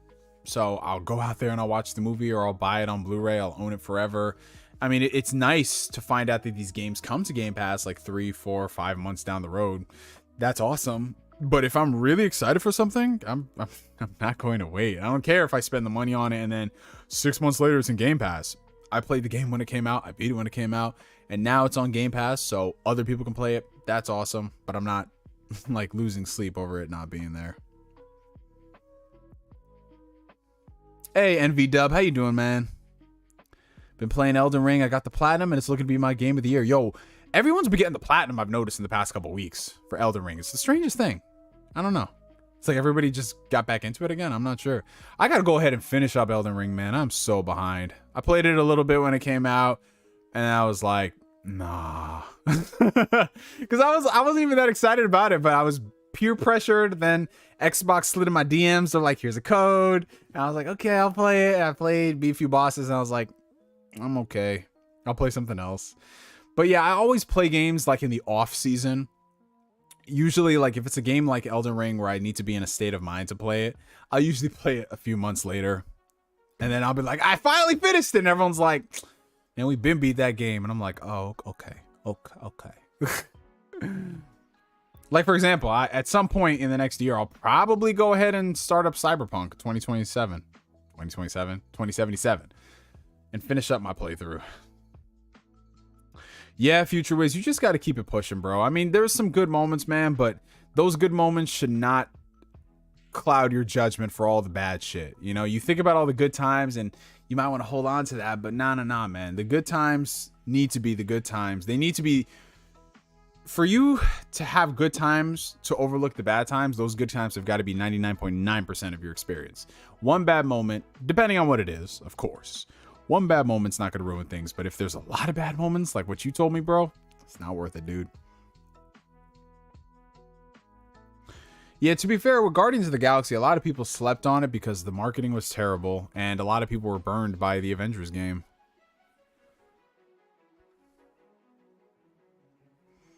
I'm excited. Stray comes out this month. $2 from Don Otaku. Beat Tales of Arise, you coward. Well, if you only knew. I'm getting my racing on in Formula 121 on Game Pass after watching that Drive to Survive on Netflix. Yo, sometimes you just be in a mood to do shit, man. I remember I remember I was watching Initial D one time, and I was like, yo, I want to play fucking, I don't know why, this is not comparable, but I was like, I want to play Burnout, bro. And I just want to play Burnout so I can crash cars. D'Angelo, you ever slept with a coworker? Oh man, I do not kiss and tell, my friend. But no, as a general rule of thumb, do not shit where you eat unless you want that shit to clog the toilet. Don't do it. Don't fucking do it. Don't fucking do it.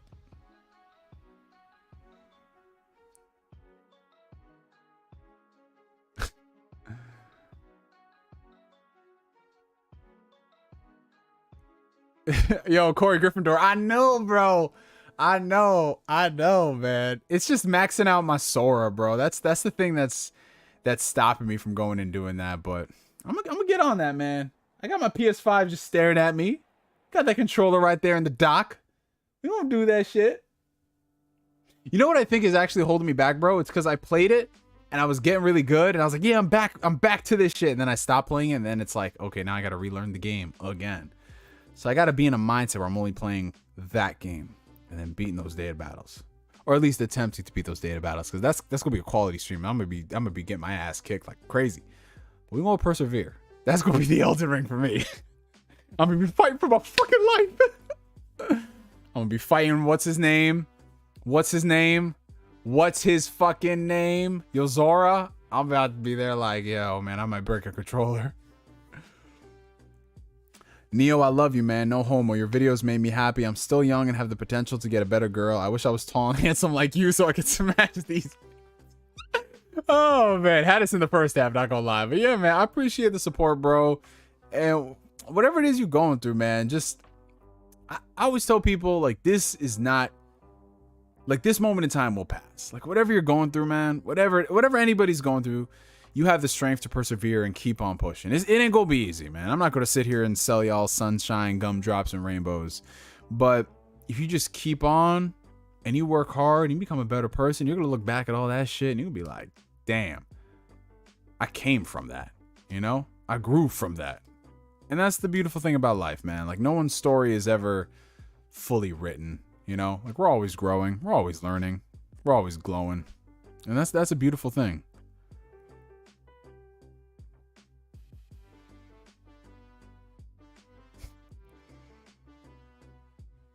Yeah, more people need to play the TMNT game. Me and the boys, we played it the day it came out, and we beat the entire game. Like, we just sat and we beat it in, I think, like 2 hours. Very fun game to run through.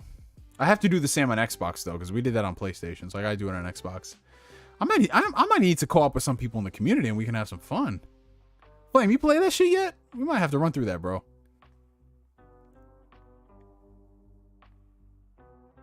Yeah, bro. There was a dark. I don't know if it's still going on right now, but there was a Dark Souls series sale on Xbox.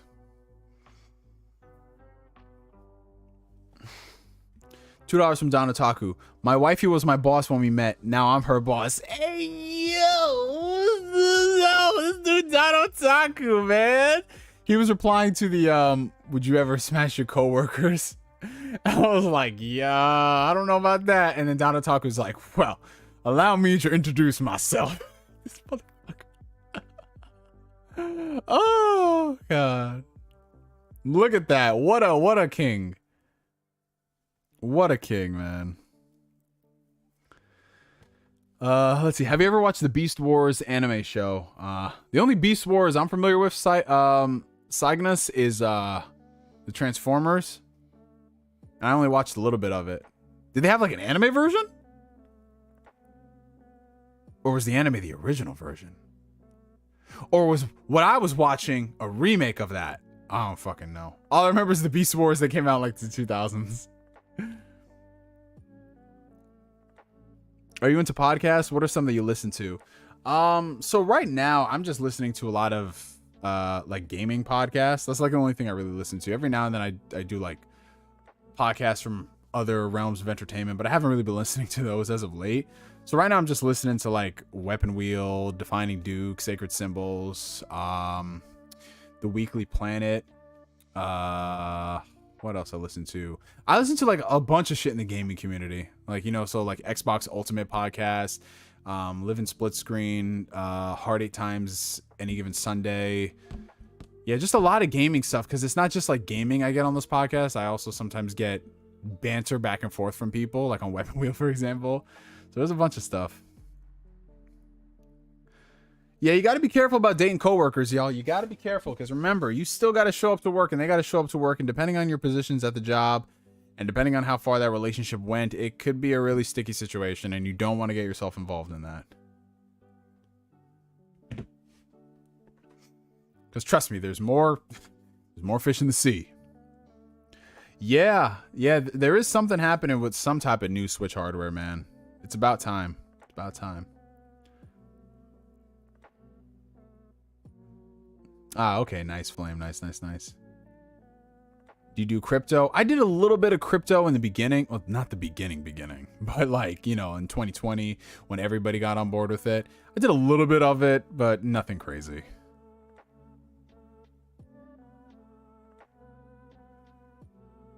Somebody put Morbius on Game Boy Color. Oh my god. Yeah, I saw that Xbox replied to me. They told me that that was the weirdest thing. So this is the strangest thing that happened. Xbox did a tweet saying that something along the lines of like, this is what to expect at the Xbox Bethesda showcase, and it was just a montage of them saying Xbox. And then I quote tweeted that and I said, confirmed, Xbox will have, I think I said confirmed Xbox Bethesda will be at the Xbox Bethesda showcase. Then they replied to that and said, you just don't miss. And then they deleted that reply. And I'm like, what is going on? And I didn't realize that till one of my subs was like, yo, what the fuck? They replied to you. I was like, okay. And then they deleted it. I'm like, where did it go? So I don't know, man. I got to see what's happening with the Xbox Twitter account. Like, why would you do that to me? I thought we was cool. So we'll have sex in private and you'll ignore me in public? Like, what's going on, Xbox Twitter? Why would you do this to me? They realized you miss, I guess. Maybe they saw the tweet saying that I put my PS5 horizontally. Maybe that was the straw that broke the camel's back and they broke up with me. It could be. Oh, okay, Marcus, that's what it was. All right. Superhero fan 198. What's up, Neo? I'm a new sub. Well, welcome. Imagine if David Fincher actually did a Death Note adaptation. That'd be like Seven and Zodiac meet Death Note. Bro, that's what I'm saying, though. Like, David Fincher has been at the top of my list to do a Death Note production for a long time. And the thing I always tell people is that you don't need to have the Death Note story be exclusively about Light versus L. All you really need to do is have the Death Note be a constant. Like, what would happen if this character or this being got a notebook that could kill people? What would you do with that? You could do so many different stories. You could do a movie, you could do a TV show. It could be an anthology series where it's like every hour episode is like a different person. what would they do with the Death Note? You could have different directors tackle it, from like Del Toro to David Fincher to the Safdie brothers. Like, you could do so much, man. Yeah, that's sad. Yo, Neo, arms, chest, leg days, or push-pull legs? Honest to God, Cutter, I got the most amount of my gains doing a push-pull leg split. Like, if we're talking between the two, doing a push-pull leg split. So the way it was, what I did was I had a 3 days on, 1 day off program, which essentially equated to me being in the gym 6 times a week. But it was like push-pull legs. Push day, obviously, is going to be chest, shoulders, triceps. Pull day is going to be back and biceps. Leg day is going to be legs. Like, one of them was quad focused, the other one was hamstring focused, and I got a lot of fucking gains. That's when my body really started to transform. But now that I've gotten a little older and I start doing things a little differently, to me, what I do now is that I structure my workout days around like 4 compound lifts: squat, bench, overhead press, and the deadlift. And then from there, it's kind of like push pull, but in the sense that if it's like a squat focused day, obviously that's targeting your legs. Deadlift focus day, same thing. For the push days with the chest and the overhead press, it's more like upper focus. So I still train my back, I still train my lats. And that's been working great for me for like the past, I've been running variations of this kind of workout for like the past 3 years. Well, 2.5 years, because, with COVID and everything. But honestly, frequency is what really helped build my body. Frequency, hitting every muscle group 2 times a week, bare minimum, and training with intensity.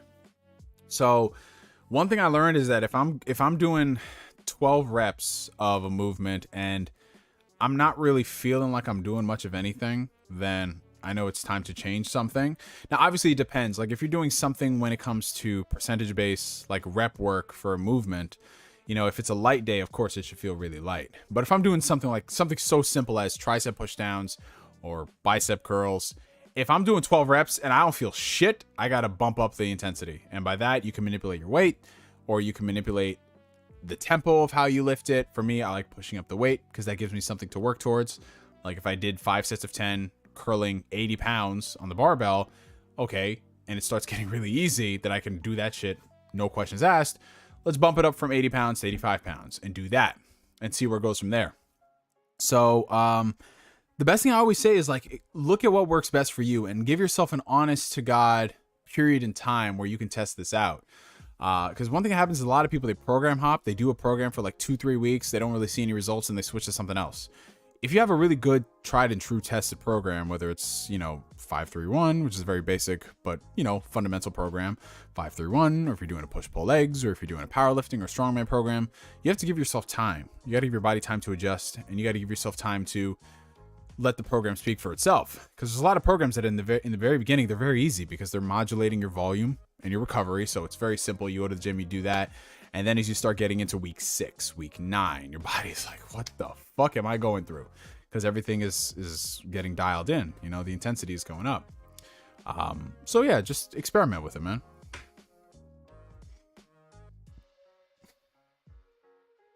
It's Morbin time. Yes, sir. I can't wait for them to reveal the Switch Lite OLED. Oh my God, D'Angelo. If Nintendo comes out with a Switch Lite OLED, I gotta get on camera doing videos saying, you know what, Nintendo, you guys got it. You guys got it. I'm not even gonna be mad. I am not even gonna be mad. I'll be like, you know what, y'all do the thing. Do the fucking thing. My coworker is desperately trying to get me to ask out her friend who also works there, and I'm extremely conflicted. Hey, yo, listen, Cutter Freeman, I'm gonna tell you this, bro. I'm gonna tell you this. If you like that job, don't fucking do it, man. Because in a perfect world, ideally, you'll be in a situation where it's like no strings attached. Cool. Or you end up finding your future wife. I don't fucking know. But I'm gonna be real. Just with the way drama can happen at the workplace, it's just a lot of the times it's not worth it. I'd rather you do something else with somebody else. Because, people might think it's very chill. But remember, feelings and emotions, when they get added into the equation, people start thinking, like reason and logic go out the window.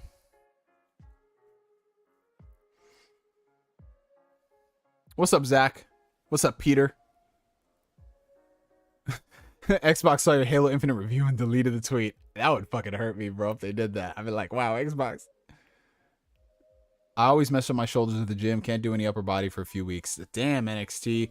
Yeah, shoulder mobility is so important, bro. That's why every workout, even if I'm not training upper body, I do band work, bro. I do band pull-aparts. I do band pull-throughs. I do all that stuff to make sure my shoulders are as loose and lubricated as possible. Because that shit, especially with all the benching. Ooh, also a lot of rear delt work, bro. Whatever you're doing in terms of front work, do twice as much as for the back. So if you're doing like front raises or if you're doing like bench presses, you gotta be rowing twice as much, bro. For every bench press movement, you gotta do 2 row movements or do something that will work the rear delts. Like, trust me on this, bro. That's how you keep your shoulders healthy. That's how you're able to like continue benching long term. Because what happens with a lot of people is they do too much chest work and their shoulders start getting rounded and they don't have proper posture. And then when they're trying to push the weight and everything, you know, because the thing with the bench press is that, yeah, it's primarily working your pectoral muscles and your triceps and everything. But if you don't have like a strong upper back to hold you down on that bench, if you don't have proper stability all around, shit could get fucked up. And then you'll start using way more of your shoulders than you are your chest. So yeah, man, I recommend investing in a pair of resistance bands like Rogue makes them of different resistances and just go to town with that, man. Just grab a band, do pull aparts, you know, do like behind the back, do the front, you know, do it to your chest, do everything with bands, man. Make sure when you're going under that bench press, bro, you've got a nice little pump going on. You don't feel cold whatsoever in your joints. I'm telling you, man, lift for longevity, bro. What's up, Wee Man? Good to see you too, bro. Listen, you will get a Switch Pro NV dub when people stop buying fucking Mario Kart 8. Alex says, what's your success with online dating apps? Do you recommend them or are they a waste of time?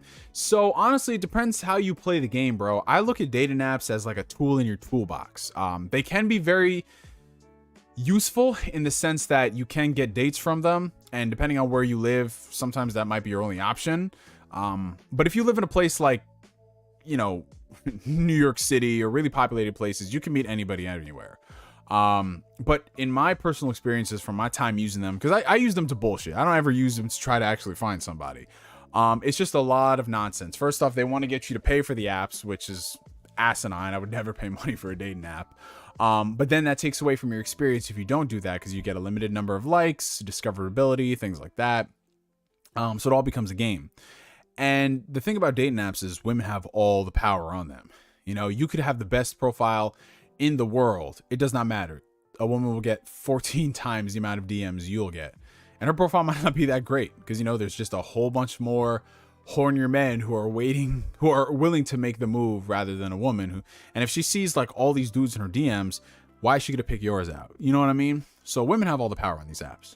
And the thing is, there's only so much you could do via texting versus actually seeing someone in person. So for me, a goal with the dating app is I want to talk to this woman for bare minimum a week, if that, and then try to see if I can make it as physical as possible. And by that, I mean going out on some type of a date. So if I feel the vibes are right and everything is cool, I ask her out on a date and then go from there. Because there's too much of this pen pal type shit. That's what causes people to lose interest. So in that respect, if you can play the game and use it as like a time killer, like if you're taking a dump or if you're waiting for your food at checkout or whatever, then do that. But don't ever think that should be your go-to, as opposed to meeting women at the gym or meeting women at the grocery store or meeting women at the bar or meeting women at the library or meeting women when you're walking your dog or wherever. Because with dating apps, it's just too much fucking fuckery, man. So my success, I've never gotten a relationship. Well, my last relationship I got from a dating app, but obviously that didn't go anywhere after a while. So yeah, it should just be used as a tool, as access to get to know the person. And then when you know the person, that's when you could start being like, okay, let's go from there. $5 from Don Otaku. I had relationships with 3 different girls at the same job before going out with my girl. 2 of them were my managers. Yo, Don Otaku is literally living a shonen anime protagonist lifestyle, except he's making all the moves. Fucking Don Otaku's amazing. Look at this goat. Look at this goat. Another $2. I honestly don't know how I lasted at that job. Don Otaku, hit me up in the Twitter DMs. We gonna talk about this shit, bro. We gotta throw back a few drinks. I need to hear this story, bro. Don Otaku is fucking dangerous. I scream at the top of my lung for Don. Literally, he is wild, bro. All right, Cutter Freeman, since she's leaving the job, run game, bro. Run game, man. Because, I mean, there's opportunities where I just, sometimes I want to talk to coworkers, but then I'm like, nah, I ain't going to do that shit, bro. Not Otaku, man. This fucking guy. Not Otaku.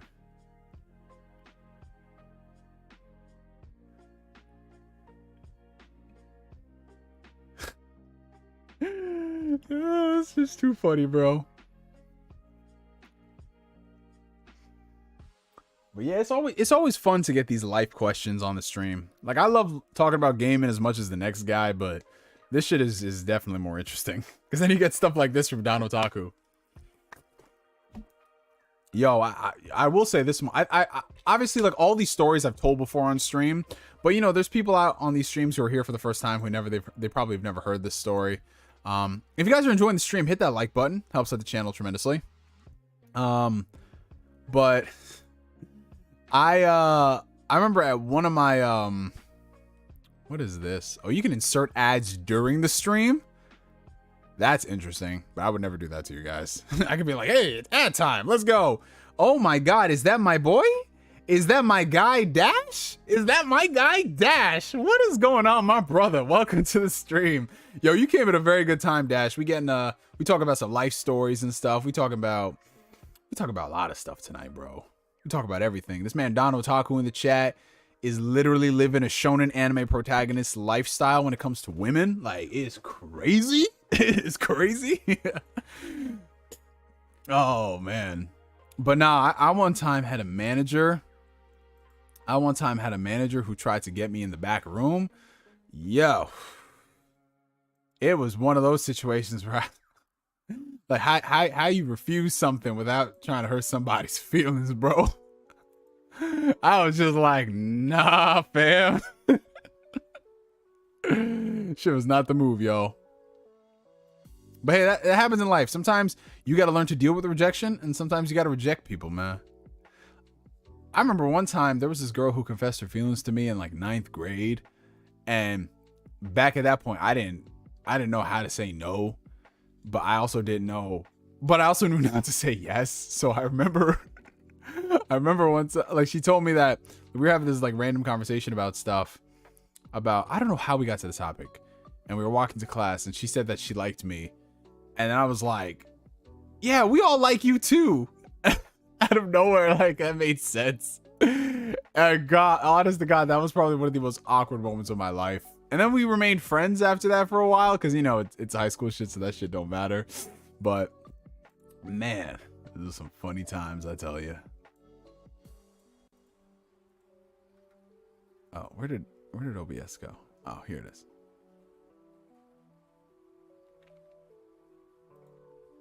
Oh, there it is. Somebody just texted me? Who texted me? Oh, the Stars app. I'm good, fam. $40 for 12 months. That's not bad, but like, the only show I'd ever want to watch on Stars is P-Valley, because everyone's been talking about that. All right, let's see. I've never been in a relationship, and since I was about 13, which was 10 years ago, including especially the last week, everyone around me is like, get married. I also just want to hear Don Otaku's story. Yeah, so that's the thing, man. I always tell people, don't rush anything in life. No matter what people try to tell you, no matter what your parents tell you, no matter what culture tells you, society, blah, blah, blah. I know there's a lot of pressure to get married young and have kids young so you can live your life. And then once your kids are fully grown, you still have a lot of your life to live. But raising a kid is a huge responsibility, especially if you do it at a young age, like in your 20s. That's a lot of your life where you're going through some really stressful shit raising a kid. And more power to all the people out there who are parents and who are raising kids. Like, there's one of the things I love about being in this gaming community is seeing how many people are married and how many people have kids, and just seeing like the amazing fathers and mothers who are out there. As someone who is in his late 20s and, you know, thinks about one day getting married and having kids, I look at that stuff as like inspiration that, hey, listen, you know, everything will work itself out. You'll find somebody, you'll have kids, you'll do all this stuff. But I'm in no rush to do that per se, because I want to make sure it's with the right person. Like, if there's some things that I can control in life, I want to make sure it's that. Have you seen the cinematic masterpiece Cats? Oh God, no. I don't need to see James Corden's furry butthole in a movie. $10 coming in from Don Otaku. I ain't gonna lie, I was with this one pansexual girl for like 3 weeks before she was trying to peg me. I can't. Next thing I know, she was with my boy and they've been together ever since. But I know. Hey, damn. Yo, Don Otaku, yo, you gotta like make a TV show out of this shit, bro. Cause these are some stories, bro. These are some stories, bro. Oh my God. He was like, listen, Don Otaku was like, I support women's rights. But not that. But not that. Well, who is this? Oh no. Oh no, it's Alex? That might he's like, yeah. Oh my God. But I know. But I know. But I know. And I remember in high school I used to make jokes I was a king. And this girl responded, if you're a king, then I can... Wait, no, I gotta read what? I remember... So Daniel West says, I remember in high school, I used to make jokes I was a king. And this girl responded, if you were a king, then can I be your queen? And I responded, no. I was so bad at flirting. Oh, man. Wait, was it like... Well, I mean, you could... I mean, nowadays, you could kind of... That's not a bad thing to say flirting wise, because that makes it fun. Like, no, I don't think you're up to the level. And she'd be like, what? And it'd be a nice back and forth banter. But this man probably said no with a strict face. No. No. What version of Spider-Man Miles Morales do you have? I have the launch edition. Not the one that comes with Spider-Man Remastered, because I didn't want to pay $70 for that. So I bought the one that was $50. That's too funny, though. That is too funny. Yeah, my biggest problems growing up when it came to flirting was, like, never realizing that, like, the girls were into me and always being afraid to take the next step. That was my biggest issues.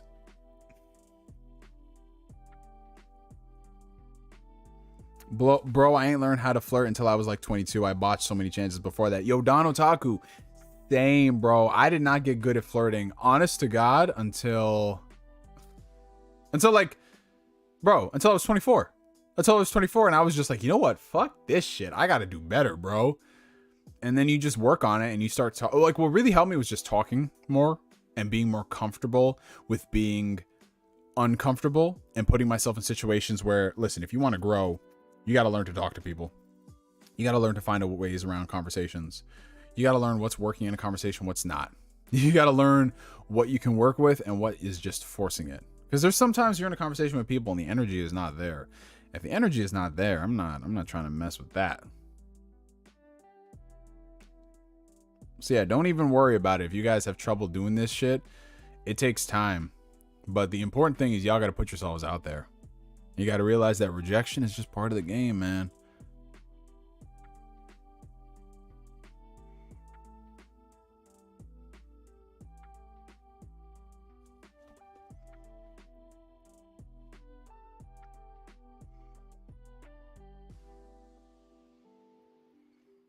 But yeah, in my case, hey, what's up, HD Boom Bap? Good to see you, bro.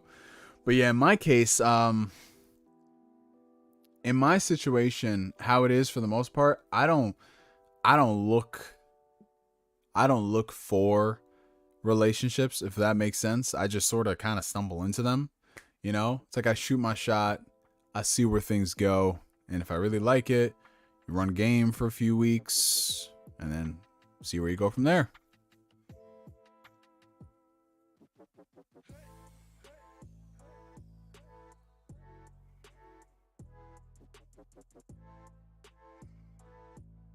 And I think the most important thing I learned was, regardless of what the situation is, if you want something, you got to go after it. You got to give it a shot. Because for me, being in my head too much is what prevented me from achieving so much more out of life. And that's not just when it comes to like flirting and dating. That's everything. You know, if you don't have the confidence to do stuff and believe in yourself, then how are you realistically going to achieve anything, you know? So you can apply that those lessons, those principles to everything in your life, your professional career, your life with your connection with your friends and your family, and just your day-to-day relationship with yourself. You know, you have the confidence and the energy to do anything, and you go from there. I get hooked on any girl who gives me affection. Oh man. Oh, NXT is the puppy dog of the chat. Oh, bro. Listen, I get it, bro. I get it. Sometimes, like, to me, like, for me, I remember, like, my last serious relationship. I was so excited. I was so excited because it's like, yo, I finally met someone who's on the same wavelength as me.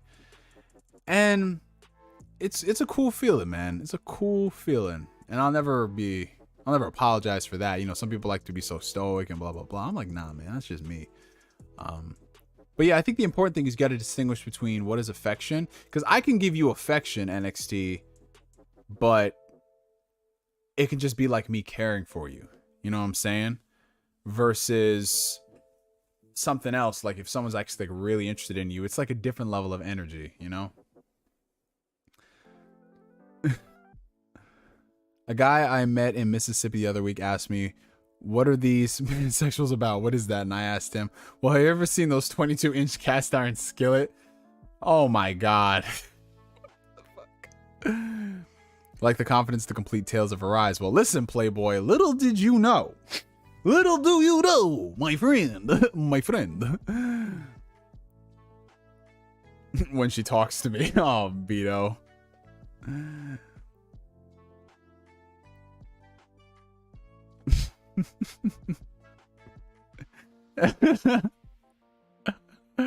Yo, y'all are a trip, man. Y'all are a trip.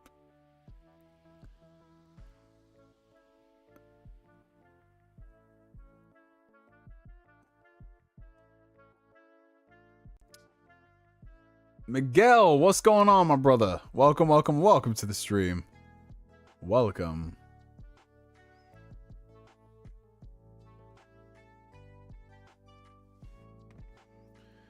I want to tell my whole story of how me and my girl got together one day. Yo, absolutely, Don Otaku. You should. Maybe one of these days we'll do a stream. We'll do like a call-in show where we have like a different guest every week or so. And we'll have Don Otaku tell the infamous story. If you feel up to sharing the details, bro.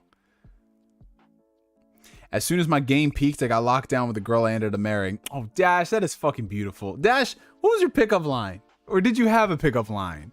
Did it involve cereal? Did it involve cereal, my fucking son? Did it involve cereal? Yeah, I asked her like, hey, baby, what's your favorite cereal? And she was like, it's Cinnamon Toast Crunch and Reese's Puffs at the same time. And he was just like, dun, dun, dun, dun, dun, dun, dun, dun. Because it be like that sometimes, bro. You see a girl and she says she loves Cinnamon Toast Crunch. And she goes back for seconds. I'd be like, yo, let me go to Jared's and get the ring. It's all fun and games until she leaves you undelivered for almost 2 days. Really made me realize. Yeah, missed. Honestly, I mean, listen, I'll say this much. Everybody is busy. We got different things going on. And sometimes people do that. I'm not saying it's acceptable, but it happens. But honest to God, I look at it like this. Everybody's got enough time to send a text. Text takes like 5 seconds. If they're truly interested in you, they're going to text you back. And if not, it is what it is, player. You just keep that shit pushing. Keep it pushing. I just want a girl who won't ghost me. Well, honestly, Flame, I would say... I say the reason why people ghost... I mean, outside if they're not interested... Well, obviously, it comes down to them not being interested in you. If they're not interested in you, they're not going to talk to you. But what happens with a lot of people is... I've gotten ghosted in the strangest of ways when it starts getting serious. Like, bro, that's part of the reason why this one girl I was with at the time... We were dating for a while, like a few weeks. And... she was just really scared of commitment. And she was just like coming up with every excuse in the world to not be together. And I was like, listen, thank you for letting me know now, because I don't need to be involved in this. If you got all these other issues, when you say you clearly like a person a lot and then you just don't want to do that, I'm like, listen, you go do your own thing. I'm gonna do my own thing. But yeah, honestly, if people ghost you, Flame, you just keep it pushing, man. If anything, bro, you're going to find the right one when you elevate yourself to that level and other people start noticing. And that's when you're going to be like, what toppings do you put on your sandwich? And then she will be like, mayo. And then you will be like, away from me. That hoe is a whole shonen anime. Yo, Don Otaku, I'm down. Listen, maybe one of these streams we throw back a few drinks and everyone will be there. We can tell the story. I'm down with that shit, bro. I'm ready. That'll be the summer anime season. Let's go. How often you heard Drake's new album when you're outside? Not really a lot, if I'm being honest. Nah, man, I was wingmanning my best friend and he was doing nothing with it all night. I told him I'm going in. Hey, yo, this man literally dashed. He was just like, you ain't doing shit. I'm going after that. Oh, shit. Dash, that's a gangster fucking move, bro. Honestly, that's like, yo, man, listen. Man, you know, Neo back in his early 20s. Man, should I really tell this story? So I was a young lad. At the age of 21. And I was out at the bar. It was me and my boys. We was just chilling. And mind you, like, we ain't go there to like impress or whatever, or to stunt or what have you, but we was just chilling on our business. And there were these two girls that was kind of like these two white girls, man. As I already knew, I'm like, oh boy, here we go. Might be some trouble. But these two white girls who were feeling me. We was talking, we was dancing and everything. And I know it was all throughout the night. Like, it was just us three talking all throughout the night. And then I got to a point where I was just like, yo, I don't want to be here for too long before I crap out, bro. I might say something stupid. So let me just go hang out with my boys for a bit. Right? And then I was hanging out with my boys because I hadn't talked to them in an hour. And then I noticed that those girls, they kept like staring over my way. And I was like, I see, I got them. My boy asked me straight up. He's like, yeah, those girls keep staring at you, bro. Why the fuck are you hanging out with us? And I was like, yo, listen, man, I'm just saying, bro. I feel like it's getting too hot. I feel like I might say something stupid. I might piss them off and they might walk away. Like, I don't know what, bro. He's like, no, bro. You got to go over there. You got to seal that fucking deal. And back then I was not good at closing at all. Not good at all. So I didn't know how to like escalate it to that degree because it was two of them, not one. And I was like, fuck. So your boy just lost out on two fine looking white girls from the UK, bro. It was not one of my proudest moments, man. Two girls with the British accents, bro. I guess I was the first black man they'd seen in America or something. I don't know, man, but it was not a good look for your boy. At that moment, I was just like, damn, you really lost an opportunity because you just couldn't get out of your fucking head, bro. Couldn't get out of your fucking head. But you know what? It's a learning experience to be better than that. Don't get up in your head. Because the thing I want y'all to know is that if you don't see your worth, someone is going to see it for you. And you need to see your worth so that when they see your worth, you can appreciate that they're seeing your worth. And then y'all could just get together and y'all could just have so much fun together.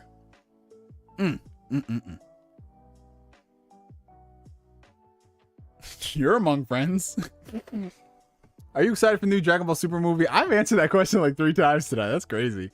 I mean, I'm excited for it because I'm a Dragon Ball fan, but I'm not like looking forward to it. You know what I'm saying? I just feel like we peaked with the Broly movie and now we're just doing some weird shit. It looks weird. I mean, I know the spoilers, so I know like the money shots and whatever, but I'll see it when it comes out. But I'm not like, yo, let's fucking go. You know what I'm saying? That Broly movie, I walked in that theater so fucking excited, man. Flame, little do you know. $5 from Don Otaku. Yo, my Mac game has leveled up tremendously, especially since I became a salesman for the last 6 months. I can't do anything with it. Yeah, because you a married man, bro. You a married man. You've already secured the prize. So it is what it is, bro. It is what it is. It is what it is. Yeah, no, honestly, working in sales, like, because I mean, most of the jobs I had before, I worked in sales, you know, because you work retail, you do a whole bunch of stuff, and you really got to get good at your closings and your, you know, like hook, line, and sinker, and blah, blah, blah, and, you know, and I never realized, like, the first rule when it came to sales is to take, if you ever get someone who just says no flat out, that's okay. And if once you can deal with rejection, you can move from there. There have been so many situations where I've turned a no into a yes when it came down to sales. Like some people are just like, no, no, no, no, no. And I'm like, well, you know, if you look at it like this and blah, blah, and they're like, oh, okay, yeah, blah, blah, blah. You know what I'm saying? And that just came from, you know, years of like when I used to work sales for, you know, companies, selling products, selling warranties, selling a whole bunch of different shit, man. Like I remember one summer I did sales for Verizon Fios, and that was like where I got my full-on experience. This was like 7 years ago. And selling like the Verizon Fios plans in predominantly like in areas that were predominantly like with their competitor for the cable providers and all that stuff. And then you pinpoint in on what people don't like, and then you really hammer it home on those points. And then a lot of people who are stalwarts thinking like, okay, I can't be moved, and they're swayed. Like there is a science to this shit. I'm telling you, there, like if you become a good salesman, you can translate that into so many different aspects of your life. Like even when it comes to video making, like if you have a point, right? That point is something you're trying to sell. Work your way, work your game, everything that you say to bring you to that point and expand upon that. Like it's crazy. Working in sales helped my game immensely. Met so many cuties too. Look at this man dash. Look at this man dash. Look at. I wish Mo was in here because he'd be like, yes, that's my fucking son right there. Like that's the thing about Mo, bro. You could be in a room that is so silent, you hear a pen drop, and then you hear this man, Mo, my fucking son's pen. I'm like, motherfucking guy. Oh yeah, you meet a lot of cuties too, bro. Like, dude. So my part-time job, I told you guys I work at a restaurant. Like part-time job, make some extra money throughout the week. And I do serving and sometimes I bartend. And bro, you just meet a lot of people. And if you could talk, like first things first, you got to be able to talk to people, man. Because at the end of the day, you're selling yourself before you can even sell the product. So if you come out there looking like some type of a weirdo and a nut job, it's like, what the fuck? People ain't going to be convinced. But if you come in there and you're suave and you're debonair and you know what you're talking about and you can play off some things and if you can make somebody laugh and you can ease their tensions, it's crazy, bro. Oh, we got the homie Megas coming through. What's up, my brother, with the $5 super chat. Thank you so much. What's good, bro? Stopping by to show some love. Only 24 days till Xenogod Chronicles 3. Yes, sir. That's right. 24 days, man. That's like three Ask Neo streams and then some. I'm excited for that shit, bro. I'm waiting for it. I honest to God thought the game was coming out in like 2 weeks, like next week actually, and it wasn't. And I was like, ah, fuck. Now I gotta wait even longer, but it'll be worth the wait, man. We got that, and we got Digimon Survive coming out. This shit crazy, bro. We eating swell, man. We are eating swell, and I love to see it. Honest to God, man. Xenoblade and God of War, I think, are the games I'm most excited for the rest of the year. Xenoblade and God of War.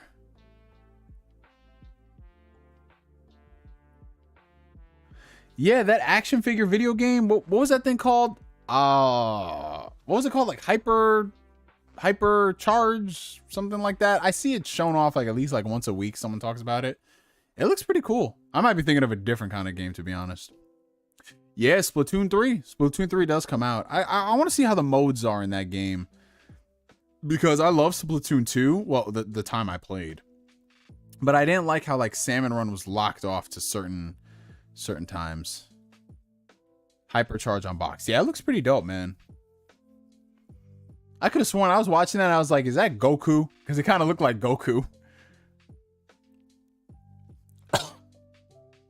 Yeah, I also want to see what that other game from the Rick and Morty guys. I want to see what that one, because it looks like it might be funny. For me, the most anticipated game is the Persona collection. Yeah, you get Persona 5 this October. I hope they don't take their time with 3 and 4. I hope 3 and 4 come out like in the first couple months of the year. If they stagger those releases, man, I'd be pissed. Yeah, Live Alive. Live Alive, I'm a buy to support, but I don't think I'm realistically going to play it for a while. I just want to support it to say, hey, listen, we want this. High on Life. That's the name of the game. That's right.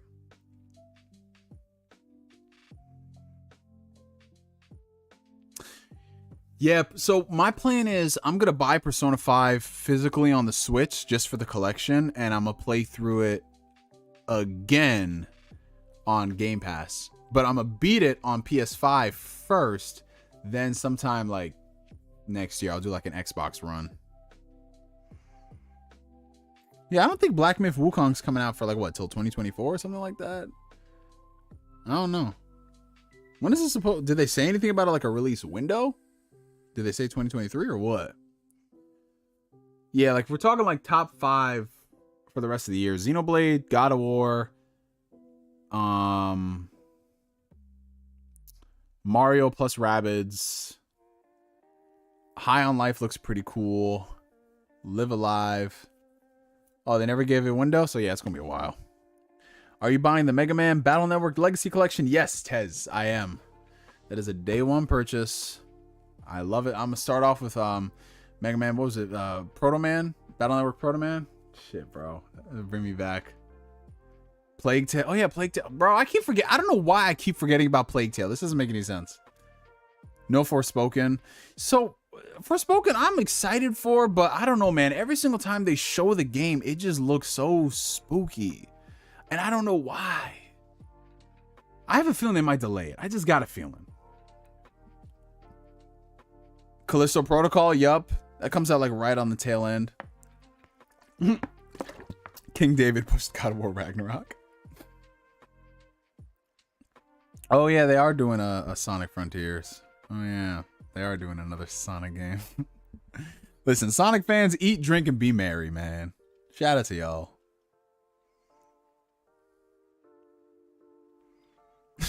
Forspoken looks like a straight PS Plus game. Oh, what's going on, Addict? What's up, bro? Yeah, man, Forspoken. I mean, here's the thing. I love the idea of Forspoken, but every single time they show gameplay, I feel like this game is a year out. It just looks so. And then there was that video they put out where they had to like take down the video. I was like, what the fuck happened? How do you release a video then take down the video?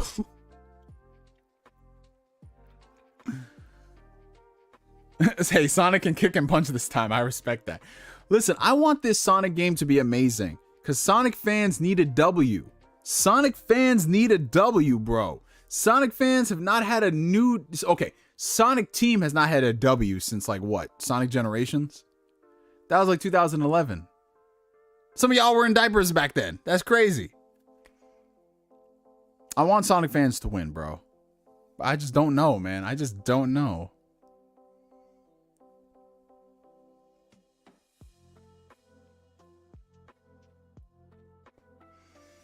Yeah, but there's going to be a lot of games that I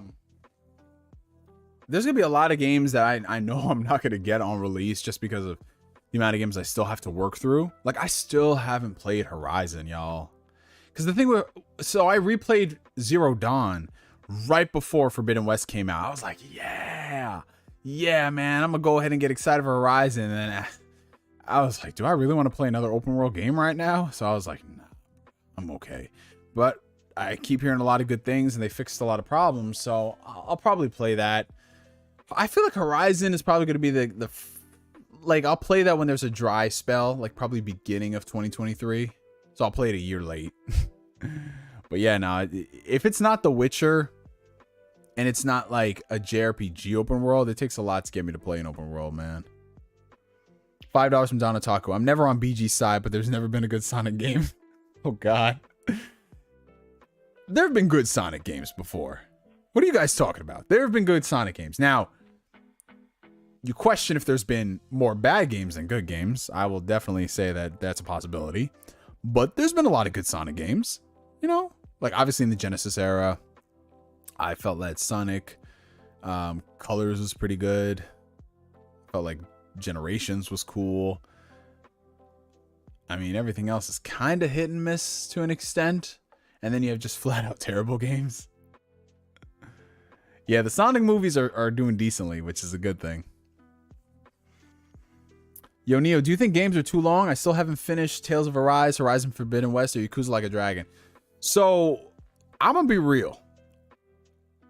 Game length is definitely something that needs to be discussed. Because for whatever reason, people have this fixation that more is better. And I don't necessarily agree with that. I feel like it depends on how well it's done. Because we're seeing a lot of games go from the traditional 6 to 12 hours moved into like the 20 to 40, and in some cases 60. Like Red Dead Redemption 2, I really enjoyed a lot about that game's story, but that thing was like, what, 50 plus hours? I'm like, fam, that's kind of pushing it, you know? And a lot of these games, they don't really, the story themselves, if you take apart the main beats, a lot of these games really aren't that much longer than they used to be. It's just padded out with more missions, or in the case of Ubisoft games, let's just make everything an open world to give you the illusion that there's so much going on. And I don't really like that, because to me, an open world is great when the world feels alive and exploration is king. Like, oh, what's behind this? That's crazy. Wow. You know, like the way Bethesda does things, the way Nintendo did with Breath of the Wild, Witcher 3. But when you see something, I'm sorry, like Ubisoft is just a whole bunch of busy work, man. And I'm not saying that you can't enjoy an Ubisoft game every couple of years, but I miss the days of like Assassin's Creed 2, where the world was much smaller indeed compared to the new ones, but everything was so tight and fun. And then now I look at, like, I'm trying to go through Origins, and I'm enjoying the story of Origins. I think the story's great, but a lot of the other stuff in the world, I'm just indifferent to. And it's gotten to the point where I'm just doing this stuff because it's like, oh, all right, well, if I want to make my character better, cool. I don't feel as if I'm gaining much from it. Like Last of Us Part 2, I loved that game, but I felt like Last of Us Part 2 could have been like 5 to 6 hours shorter, you know? I feel like most story-based games, if it's not an RPG, I feel like max you should go is maybe like 20 hours or so. It's not a bad. Oh god, here comes Don Otaku.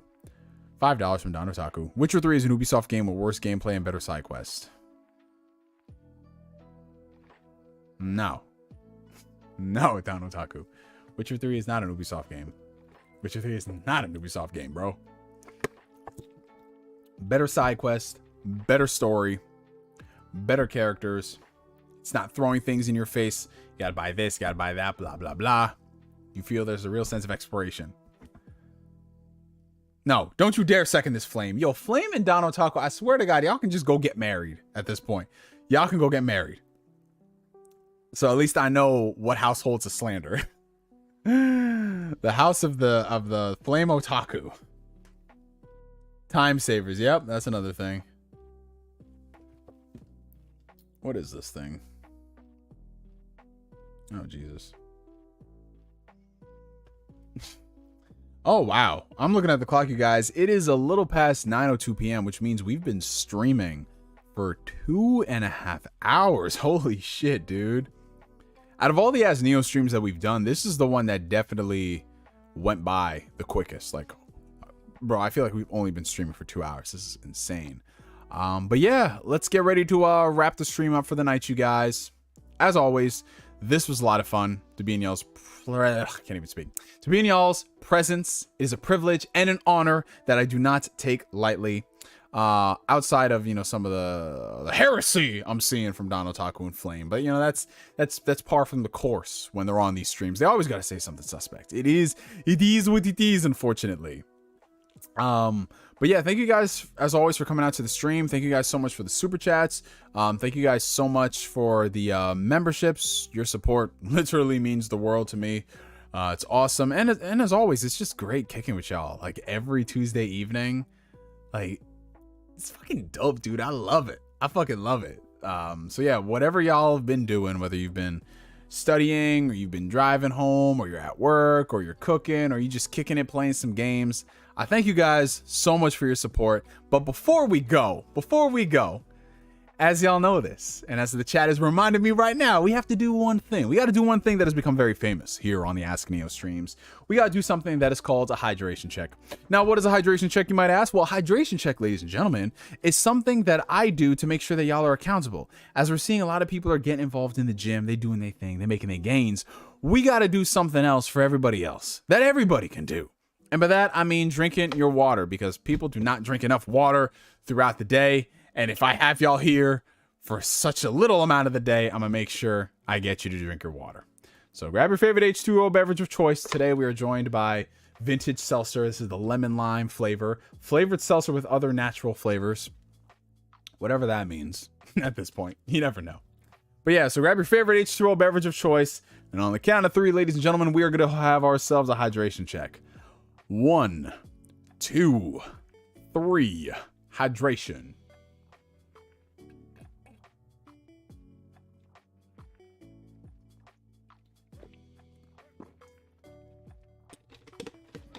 And you guys saw me start the stream with this entire liter bottle of vintage seltzer.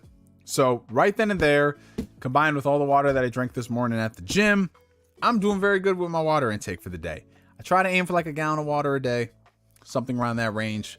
And you just feel really good, man, when you drink a lot of water. We drink, we sleep, then we ride at dawn. We ride at dawn, bitches. I just refilled my bottle. My goal is to reach 200 pounds one day. Bottoms up. Yes, sir. And you will get to that goal, provided you stay vigilant, you persevere, and you remember to have fun all throughout the way. So yeah, everybody, thank you guys so much for coming to the stream.